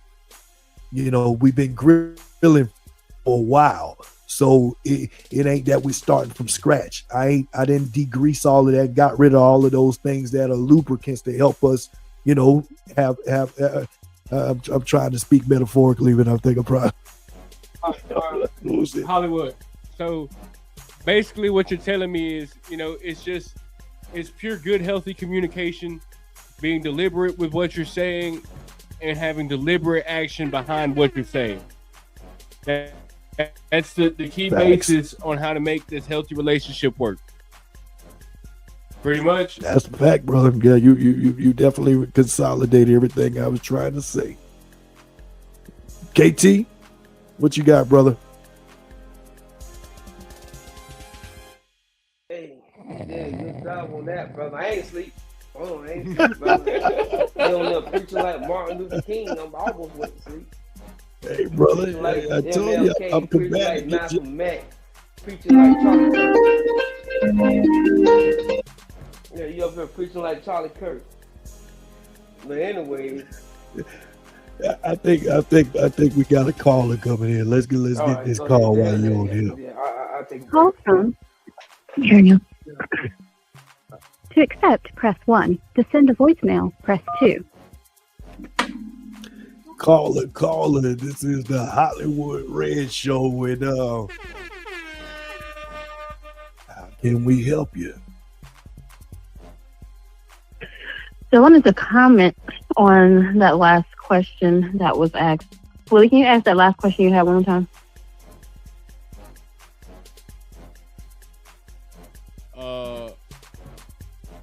The first one or the second one? The one where I was like, what makes the healthy boundary in between the beginning of a relationship? Is that the one? We can start there. The healthy boundary at the beginning of the relationship. You're learning the person, right? So you're not going to give them everything right off the bat. They have not earned that at that point yet, but you're learning that individual. But you're also, if you're a Christian and you're following God's principles, you are dating with intention. So it's not like this, the common thing in society is we're dating for fun. We're just seeing where it goes. No, we're dating with intention. And so that person has to be on the same page as you. If they're not on the same page as you, you say, I'm dating with intention, which is like for the purpose of marriage. And they're like, well, I'm just trying to have fun. I don't really know about marriage right now. Then automatically you guys are not aligned even at the very beginning. You guys are in different places. And you can try to continue to push that, but it's almost guaranteed that where you're going is not going to be in the same place. So there's that. So if you are dating with intention, you're following God's principles. There are discussions that you're going to have. You're going to be discussing things that are about marriage, not because you are married, but you want to see what that person's perspective is. Does it align? On in the background, it's going to some echo. Oh, hold on. Can you hear it? Yeah. Better now? Better now. Thank you. Okay. So if you are dating with intention and you're following God's principles, that means that you're even looking at God's word in terms of what should we be discussing, what should we be talking about, what does it look like for me to be a husband and for you to be a wife, and can we agree on those principles that are based on the Bible? And are we going to get it right and perfect every time? Absolutely not. But can we have discussions about how we want to approach things? Absolutely we can. And if we can at least agree on the fact that we should, even when we disagree, we need to go to God's word so that we can reestablish. We need to be praying together. One of the things that we did when we were dating, we started after about, I guess, a month of dating, was that we used to do devotionals together. And so we would do these devotions, and we would find devotions that were centered on people that were like dating or in relationships. And we would do those devotions and we would discuss those things. And it gave us another level of foundation, even more than just, okay, what do you want to talk about today? But we were very intentional with what our discussions were. We were intentional discussing finances. We were intentional in discussing future goals. We were intentional about discussing children. We were just very intentional. And it is my belief that is God's intended way. And when you do that, that's what allows you to be able to bring your all eventually. But at the beginning, he know it thing or try to give him everything, and did he try to give me everything? Absolutely not. But we started building and we built the foundation and we got to the place. Now, once we got married, we had already discussed all these things that we wanted to do. Excuse me. We had already discussed all these things that we wanted to do.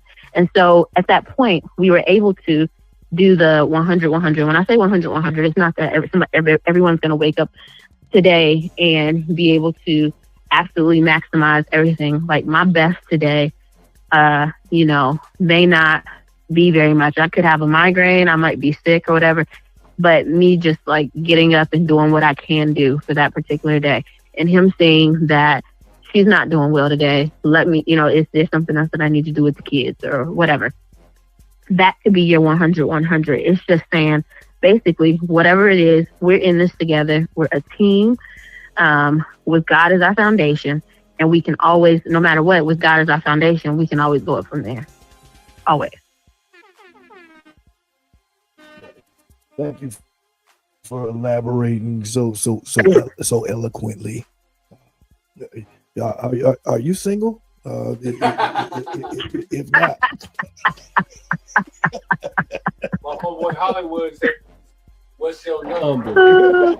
Yeah, that's right. I think you got it.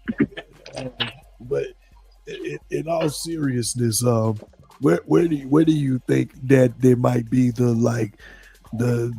hole that might be overlooked? You're hearing this from a man's perspective. So from a woman's perspective, what have we not covered so far that we may need to be more intentional about, discussing to be well rounded in this conversation? I mean, I think that you guys have brought some valid points, but to be more well rounded, I don't know that there is something specifically that you can be more well rounded in this conversation. I mean, you guys have brought up some valid things. I do think that everyone's relationship is going to look a little bit different, and I think you spoke to that point earlier. Comparison, and Bible tells you this, that comparison is the thief of joy, right? So if my foundation is based on God and God is leading my relationship, then God is leading my relationship. But the way that He's leading my relationship and the way that my relationship is set up may not look like somebody else's relationship. So even for us to comment on the soundbite, it sounds weird, but I'll tell you what the main issue with that soundbite is. It's not that she thought that she should only pay the cable bill and cook. The problem is it was not agreed upon. They weren't on the same page. So she was thinking one thing, he's thinking something else. And so automatically there's division there, which means they can't flourish, right? Thanks. And so I think the main thing is don't try to compare your relationship to somebody else, because what she probably saw was that, well, I saw my friend do it like this and it was absolutely okay in my friend's relationship, so why can't I have it like this? Or his thought was, well, my dad always taught me that somebody should be bringing something to the table. So you never know, what a person's beliefs or what their background comes from. Here's the thing. God's foundation first, and then secondly, you got to be on the same page. And if you're not on the same page, automatically you're going to have issues. It's automatically going to be a breakdown.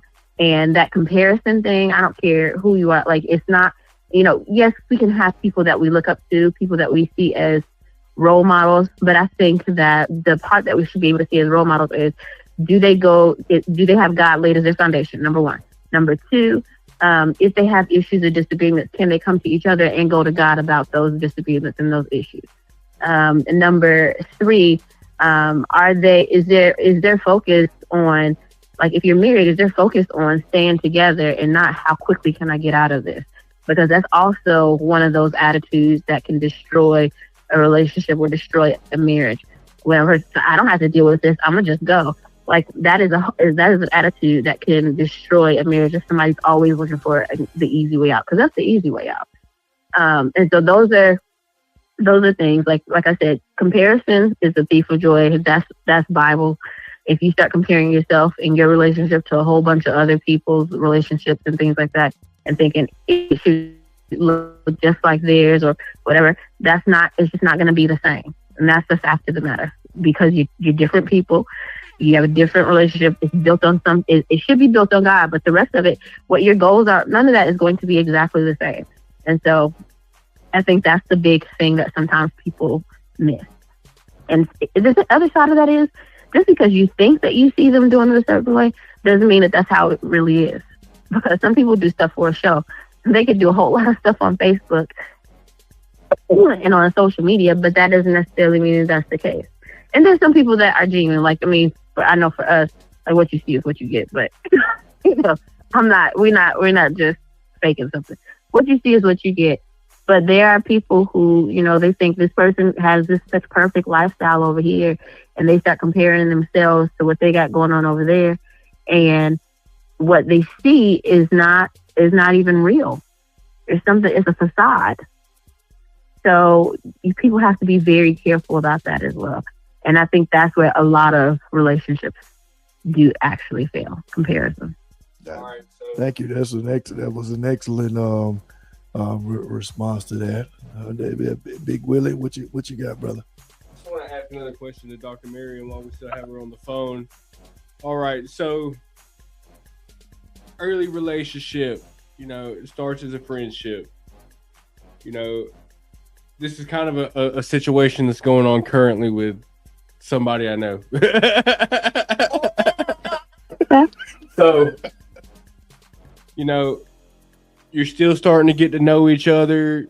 You like each other in that, you know, but you're both still wanting to take it slow. So you're like, you're slowly moving, but you're at that stage where it's kind of awkward because you don't. There's no further to go except to just go ahead and call it a relationship. So at that moment, you know, what's the healthy thing for someone to do? The healthy thing for someone to do with it as an adult. Are we talking about an adult who is a Christ follower? Yes. Okay. The healthy thing for someone to do would be, one, to have that conversation and see if you are on the same page about that, right? Have that conversation, see if they're on the same page, and then date with intention, right? So ultimately, as a Christ follower, the end goal would be that if this works out, we end up at the altar. And be very intentional about speaking that at the beginning. That was something that we did. Hey, if this works out, that means that we end up at the altar, right? That's where this goes, which is not the ending. It's just the beginning of something beautiful, right? And so making that clear. Now, if there are red flags that you've seen already, you want to be cautious about that. But if there are, if there's nothing that you see that stands in your way, and you're like, you know what, I could see a future with this person. Have that conversation about, I could see a future with you, and ultimately, I would like to go ahead and date with intention, with my ultimate goal being that if this works out, this is where you end up. But make sure they have God as that foundation. And that, you know, when I say that, like pray with that person, discuss scripture with that person. And let me just throw this out there. Just because you discuss the scripture doesn't mean that you're always going to be in agreement about everything that you're reading or studying, but it is a good thing to be able to discuss. Like, I think some of our initial disagreements, we were like, that's a funny topic. I already seen you was getting ready to lean into that. Like, yeah. Like our arguments, and people are going, you know, y'all do whatever y'all want to do with this, but we being honest, our biggest disagreements was our interpretation of what the Bible said. Yeah. Our biggest disagreements was what the Bible said and what our version of it, and how we tried to collaborate in our conversations. Well, that's where I'm leaving that. You go ahead, baby. What you been to say? I was pretty much the same thing, but I mean, at the end of the day, like we prayed together, we read scripture together, and we also had the understanding that, like, we're not gonna probably 100% understand the same way, and that's because we're kind of different people. Like, my husband goes very, very, very deep about questions because he wants to understand why the why is the why is the why is the why. Meanwhile, I look at it and I say, take this for face value. And but his reasoning for that is very valid. His reasoning for that is, if somebody ever comes that's a non-believer or anything like that, and they want to know and they want to understand, he wants to be able to explain. He wants to be able to give them a most thorough explanation that he can and help them have an understanding of God's word. And I admire that. I admire that about him. That's the evangelistic call that's on his life. I admire that. And so that didn't bother me, because there's a whole lot of other things that could be way worse that a person could disagree about. But what I knew was that we were studying God's word together. And that was a beautiful thing. You know, and we're studying together, we're praying together. And if there was something that one of us were missing, then the Holy Spirit was going to reveal that anyway. And so that was fine. But yeah, you know, read scripture together, talk about it together. Let that be, you know, main points of discussion. What should our relationship look like? What would our future look like according to God's word? Have those talks. Be realistic. What do you like? Asking those questions, you know, if you haven't seen them mad or upset, what do you like when you get mad or upset? Exposing what you feel like your weaknesses are. Have those conversations. ask them, and hopefully they can be open with. And if they're like, I don't have any weaknesses. Well, everybody on this earth has weaknesses. You know, what are those? Because we can support one another in whatever those things are. So, like I feel like just having those discussions that people otherwise would not have. You can call it a friendship, you can call it a relationship, whatever.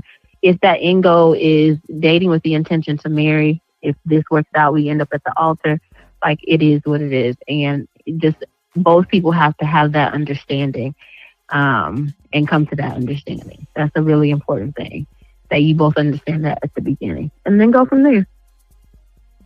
Pray together, pray alone, both, you know, and ask God for his continued guidance. You'll be good.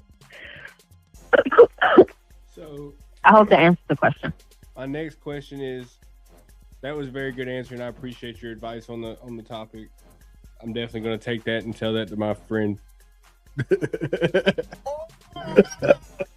So, yeah, lead us into our last point on where do you find someone with potential to be able to put all that together?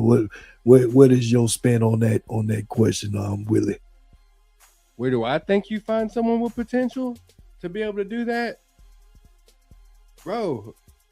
Yeah, like you finding them at church, you finding them at the library, you finding them you know, at your local Wendy's when you go get your cheeseburger. So I guess. I mean, in the past few months, I've been planting seeds in a lot of different places, trying to find one exactly how we're speaking on. You know, church, Walmart, work. I was working at a factory. You know, like there's a lot of different places. Man, I'm unsuccessful, bro. I can't really give you advice on something I ain't been successful at. Mad at you on that. So I was pitching that to you, brother. That are you finna ask that question? I definitely want to know the answer to that question. Like, where do I find someone on that same mind frame? Like, I definitely would like to know. And who are you pitching that question to? Are you pitching it to me or to her? Anybody that can answer. Well, since we got a woman's perspective, since we got a woman in the house, yeah, I guess I mean, give you the space to speak on it on both levels. Where did we find each other, and what type of advice are you giving to women and men?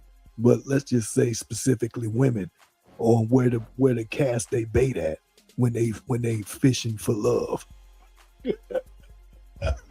Where the women should cast their bait, or where they should pick up the bait if it's cast out.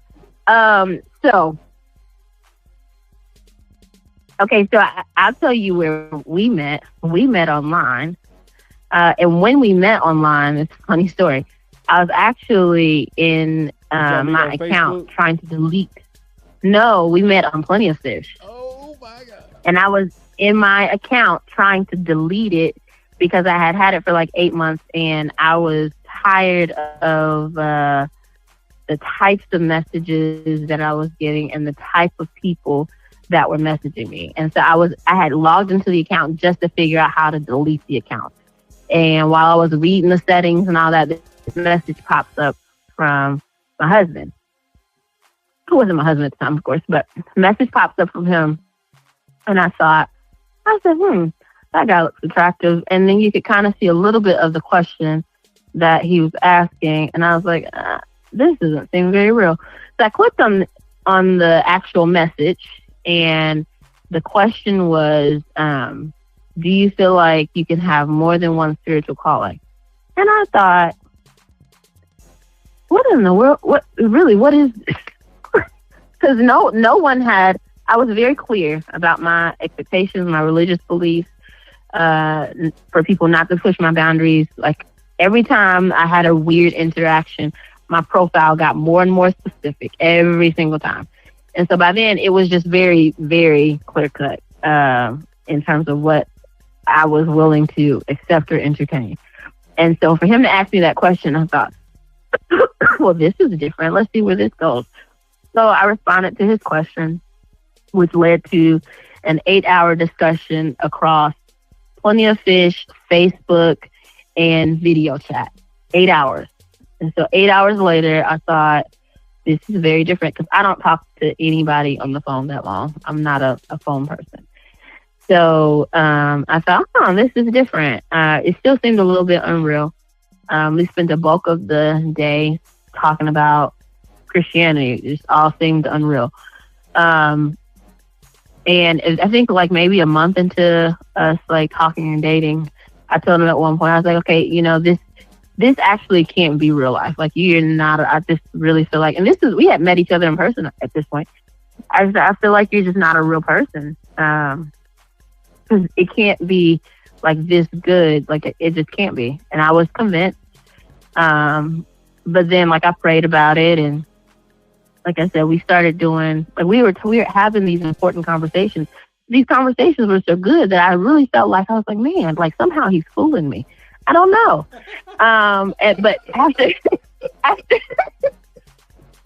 after praying about it and continuing down that road and the discussions, we were on the same page. We were aligned. We were, we were equally yoked. And I was like, this is just this. I was so, it was exciting, but it was a little scary at first.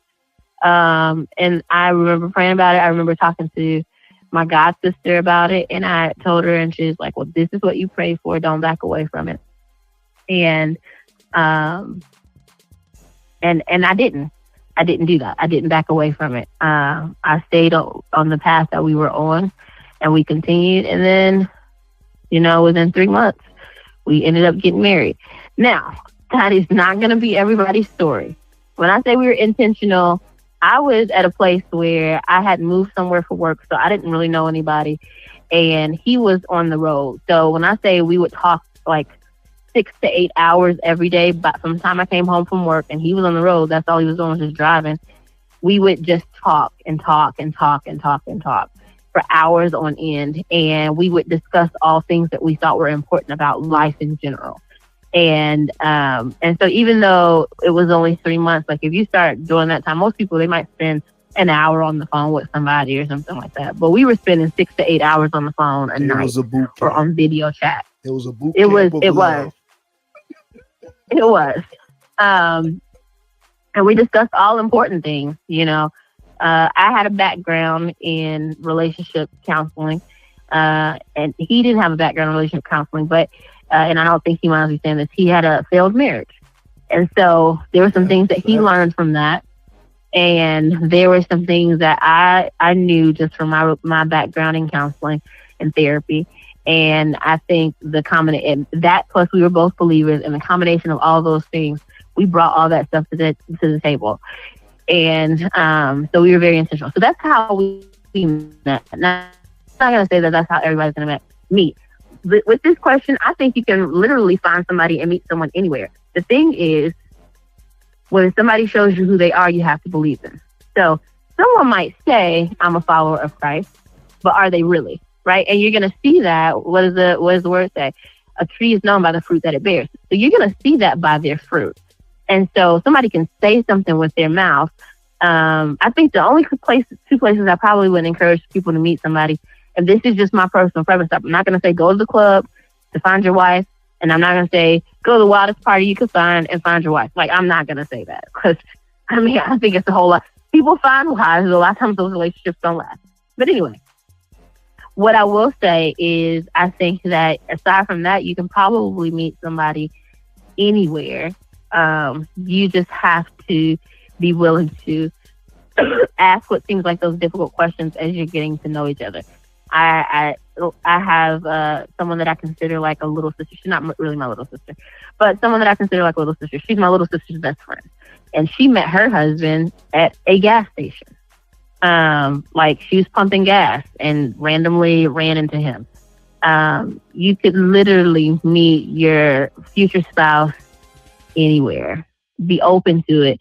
But then also, like, if you realize pretty early on that they're not on the same page as you, let it go. Cut the ties and move on, because so often people waste time trying to convince themselves that maybe this could be something, or maybe I could change this person, which you can't. Another grown person does not change unless they want to, or trying to fix this person or be that person's healer or whatever. That's not your job, right? So you can assess, you can see if there are red flags, you can see if you're on the same page, and if you are, proceed. And if you're not, cut ties, don't waste your time, on to the next. Well, let me put that. And I'm gonna use this as an unofficial opportunity to put a plug in for one of our other podcasts, which includes my wife over here on the other end. It's called Fishing for Love, and actually, I'm gonna use this time to put you on the spot and speak on why we even thought that this was something that would be of value for the dating world. Because we've went to a conference, we've done all the branding side of it. Just life been life, and we've got 2 kids that are very demanding, but God gave us a calling in our heart to speak to the dating world, to be just as vulnerable and transparent as my wife has done a great job at giving us her 2 cents. But what do you think is missing specifically to this question? Where do you find someone with potential? Why was it? What was it that we were in agreement with in your mind when we started putting together Fishing for Love? What were we in agreement with? Yeah, in the mission. Yeah. Just, I would say that, there are a lot of people that are out there and they're faking something, whatever that might be. Some people fake it in a relationship. They show people what they think they want to see, right? They're not being their true self, and they're being whatever they're taking on this persona of, I think that this is what this person would be happy with, and I'm trying to lock in a mate or whatever they're trying to do. But you can only hold up a facade for so long, and eventually the real you, the true you, is going to come out.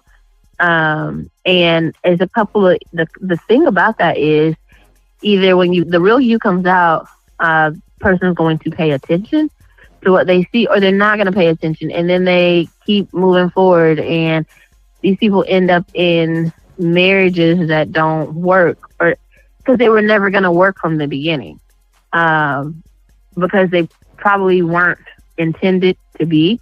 They probably weren't sanctioned by God, and marriage is ordained by God. So you have to be very careful what you say that I'm going to join myself with. So pretty much there are a lot of people out there that are faking. They pretend they don't know what they want.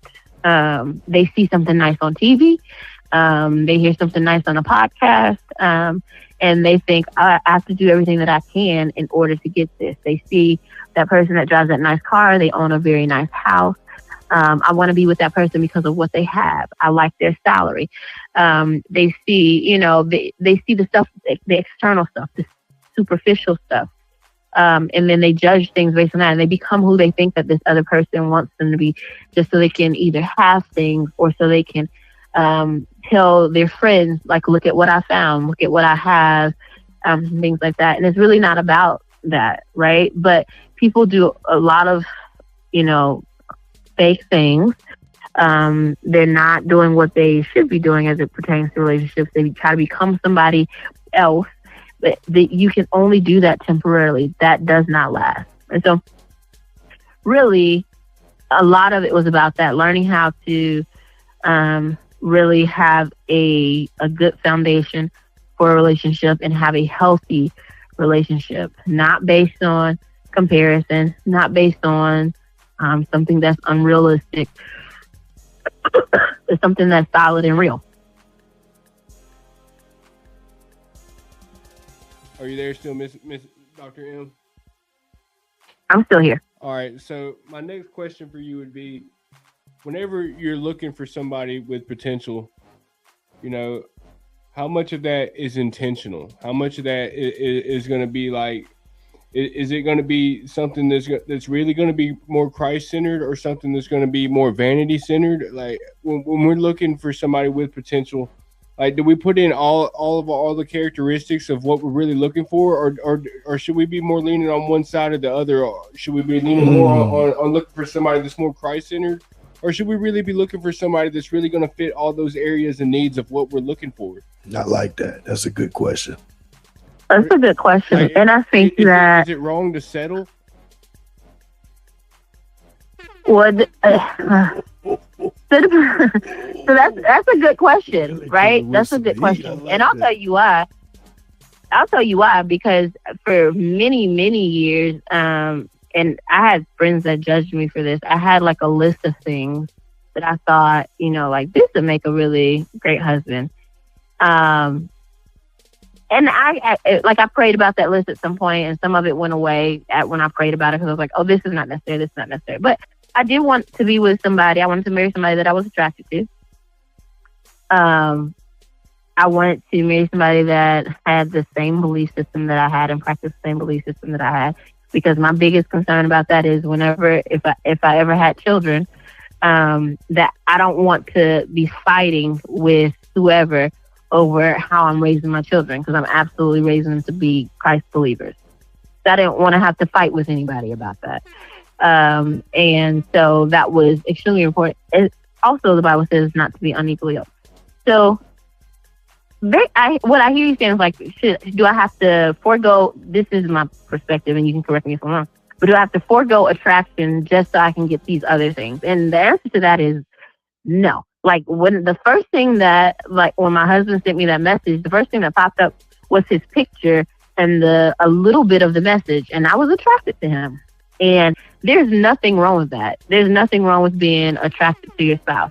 And I don't think that people should have to. I don't think that people should. You don't necessarily have to forego one for the other, right? The initial thing, especially if you meet somebody out in the grocery store, the initial thing that's going to attract you to them, you're not going to be, oh, I see you and I love your personality. You don't know anything about their personality, so that is completely unrealistic.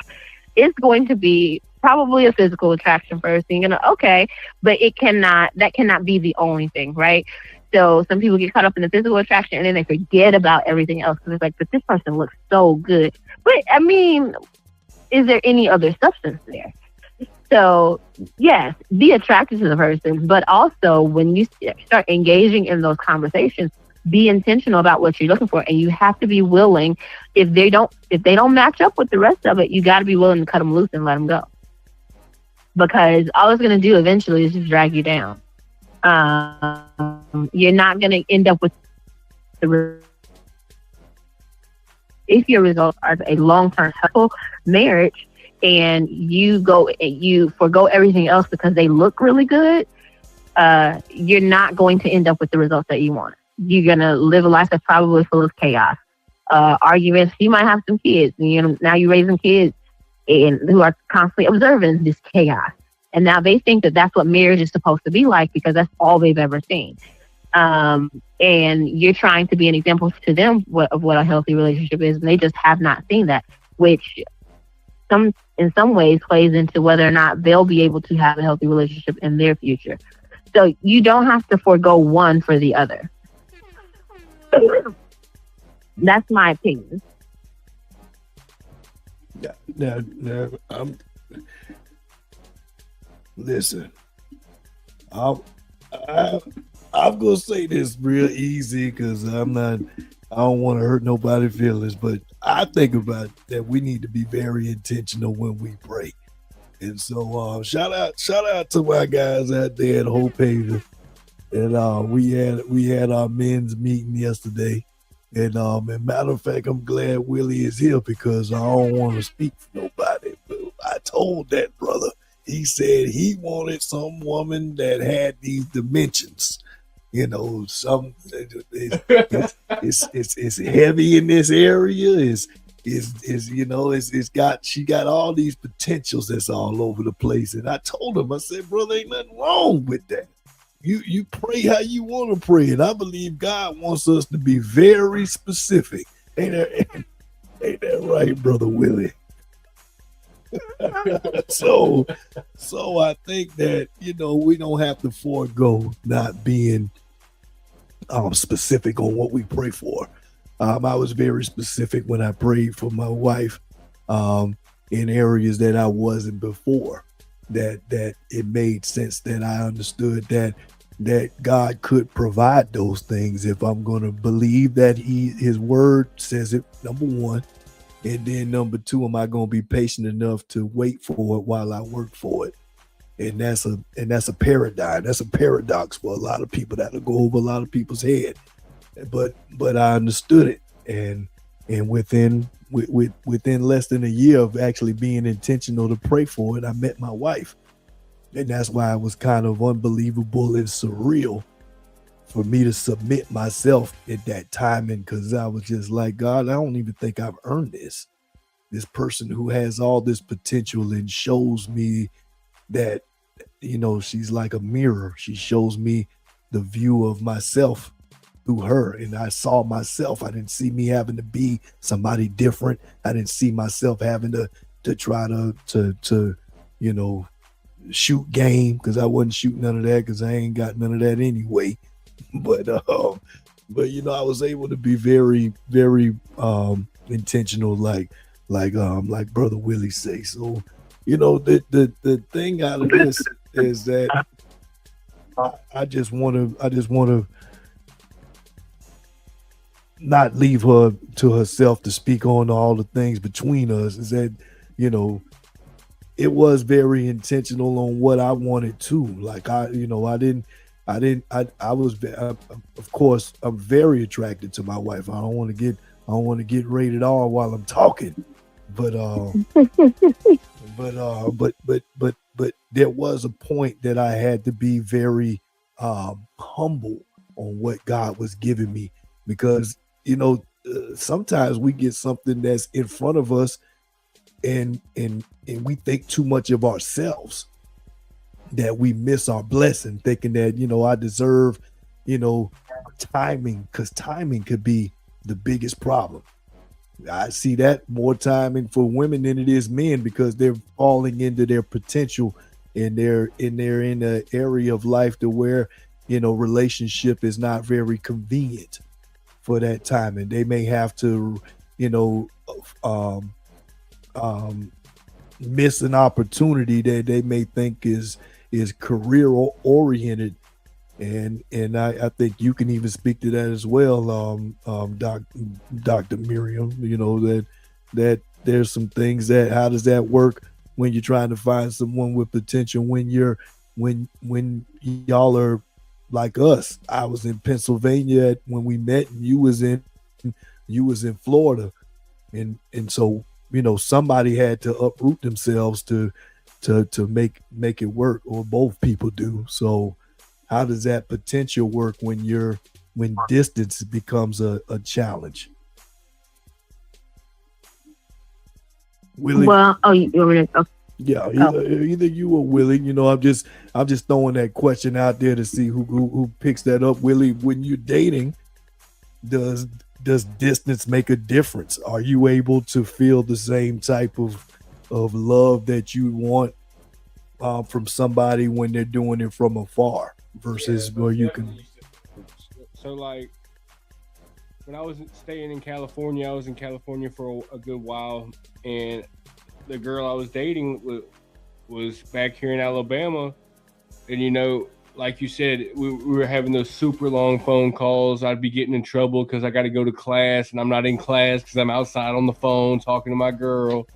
So distance,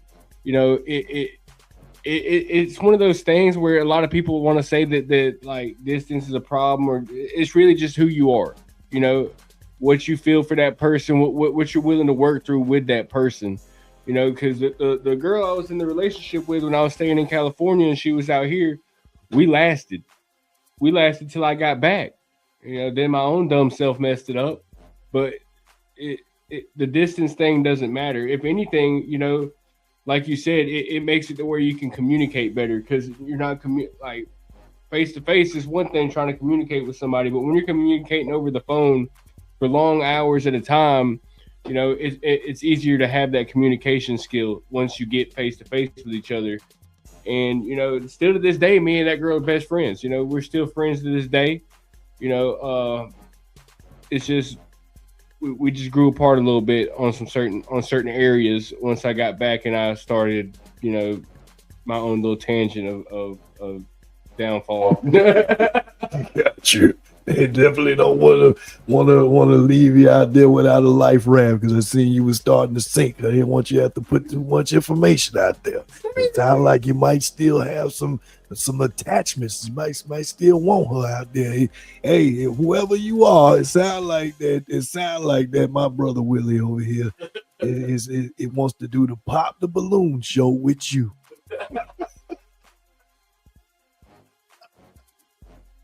Well, so we probably need to open up this topic to explore it just a little bit more because it's got legs on it and it can walk all kind of places. But for now, I really do want to give appreciation to everybody that's been tapped in with us, and thank you for the comments and the commentary, Dr. Miriam. I have to thank you later.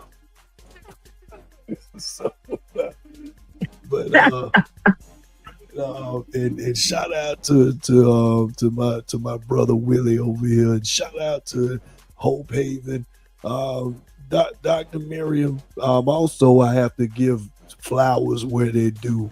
My wife has also got her doctorate in psychology, which helps her better to diagnose my problems.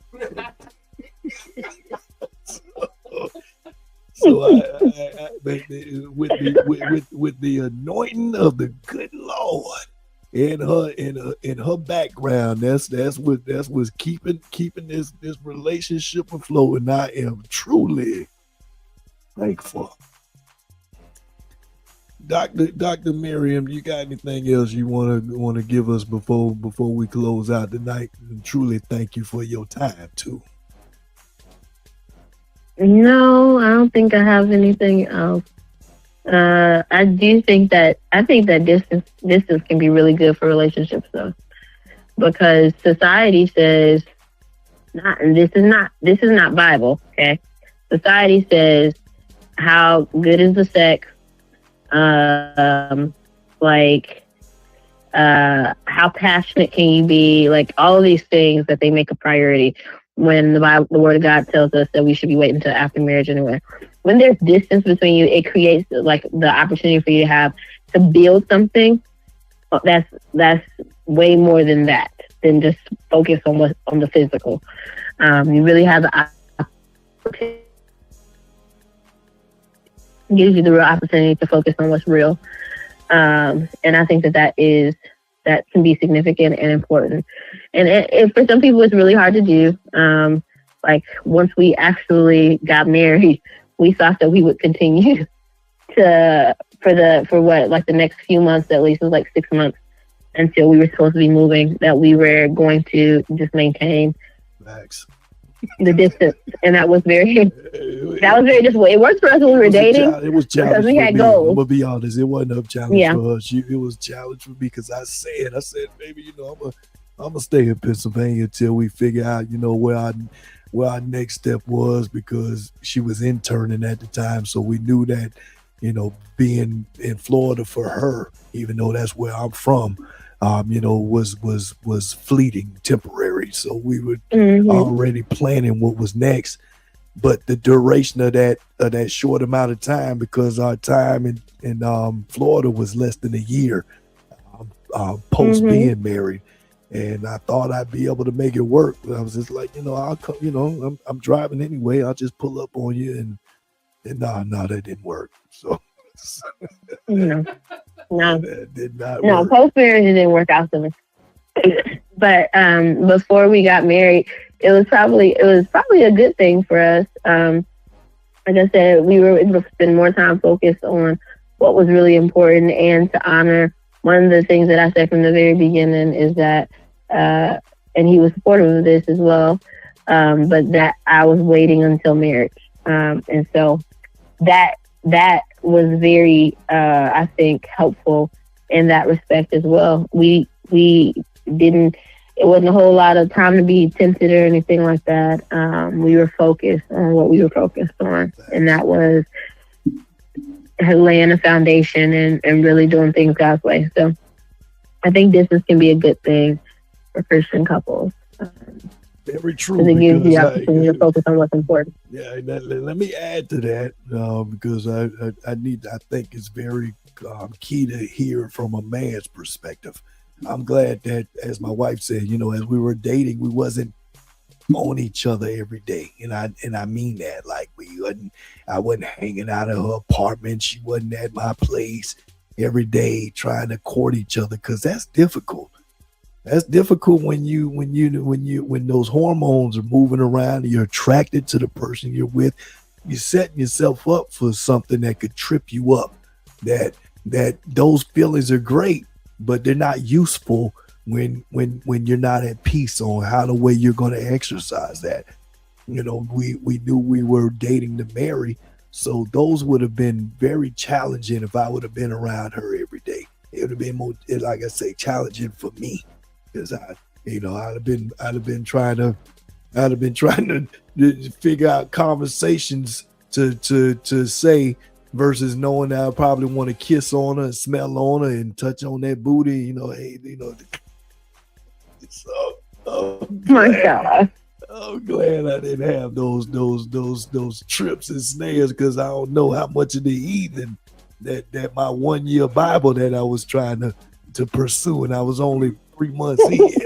I don't know how much that would have helped me. So I'm thankful that Pennsylvania was longer than a reach away. So and I'm glad I can say that now, because that's my wife. So but back then that wasn't the case.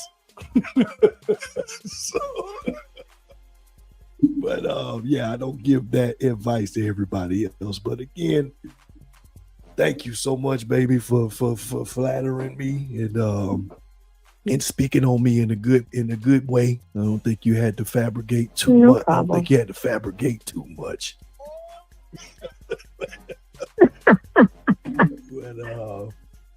But yeah, I think we got it there, man. I don't know the most fancy way to do it. Big Willie, you want to close us out there, brother? Yeah, I got you. All right, so guys, we covered all the topics we needed to cover. We had the hot seat. We had the trending things go on. Deacon Weezo's sleep over there. No, he's out. Oh, good question. I got a question. We're going to start this as a standard to end us out. I got a good question for us. But Willie, while I'm cooking that up over here, I got to find it on my tablet so I can say it the right way. Anything else you want to say for us before we get to that closure? Mama, don't send the link to that girl.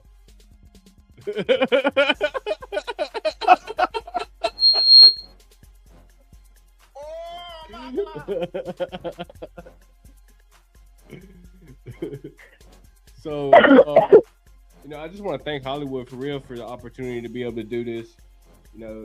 Seeing a little bit of growth in me and the consistency and the things that I got going on, to be able to have the chance to do this.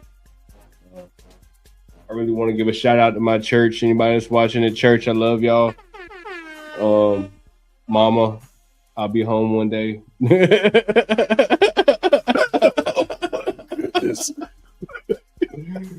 Well, while you giving those shout outs, this is the question. If and only if we was in a apocalyptic situation and you ain't got nothing else, I'm gonna eat you. I didn't even give you the options what was on the menu yet. I'm not even up for grabs. But these are, so out of these 4 things, if you had nothing else to eat, and Dr. Miriam, you're going to have to answer this question too. What would you eat first? Number 1, a monkey. Number 2, a horse. Number 3, a dog. And number 4, which one would you eat first, or would you starve to death? I'm probably gonna starve. I'm gonna eat the dog. I'll find some grass. I'm gonna eat the dog. Cats are too bony. Monkeys mostly have AIDS, and I heard horse meat greasy. I'm gonna eat the dog. Talking about this at work yesterday. I'm probably gonna starve. My wife is a picky eater, so I already know. I believe everything she just said. She'll cook something that's made for 3 days of leftovers, and after day 1.5, she says she tired of eating it. What kind of dog is it? Is it a Pomeranian or like a Great Dane or a pit bull? Like, is it a small dog, a big dog, a little dog? How sharp I need my knife? Oh my goodness. This has been the Hollywood Red Show exclusively on TSN, the Strategize Network. Yes, sir. Till next time, we out of here. Let's go.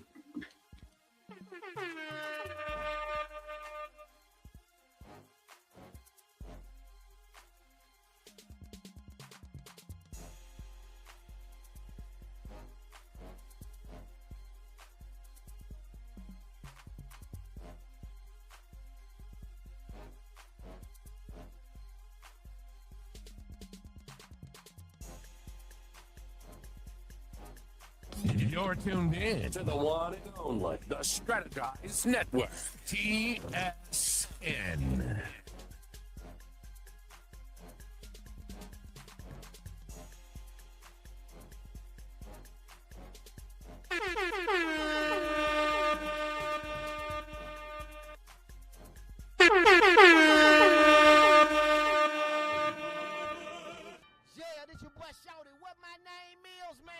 Kicking it on the Hollywood Red Show. I'm kicking it with Hollywood Red. You feel me? Sean J. 229 Fleetwood represent Philmont Red. Hollywood Red. Y'all know what time it is. When I'm in Florida, I'm chilling with my main homeboy, my real homeboy, my dog. You understand me? Hollywood Red. Please believe it. Hey, let's get ready to bust it down. Bust it down! Hollywood Red shows you. People really keep it, do the right thing, get the right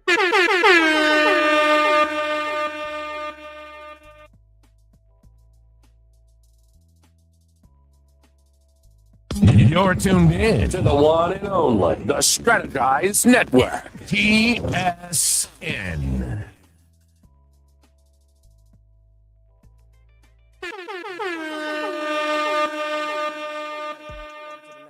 This that Hollywood Red Show. You know it. This that Hollywood Red Show. What you doing? Tune in. Where you going? Tune in. Okay. This that Hollywood Red Show. This that Hollywood Red Show. Hey, tune in. What you doing? Tune in. Fire. Hey, you want to hear something crazy? Like, what? You're tuned in to the one and only, the Strategize Network, TSN.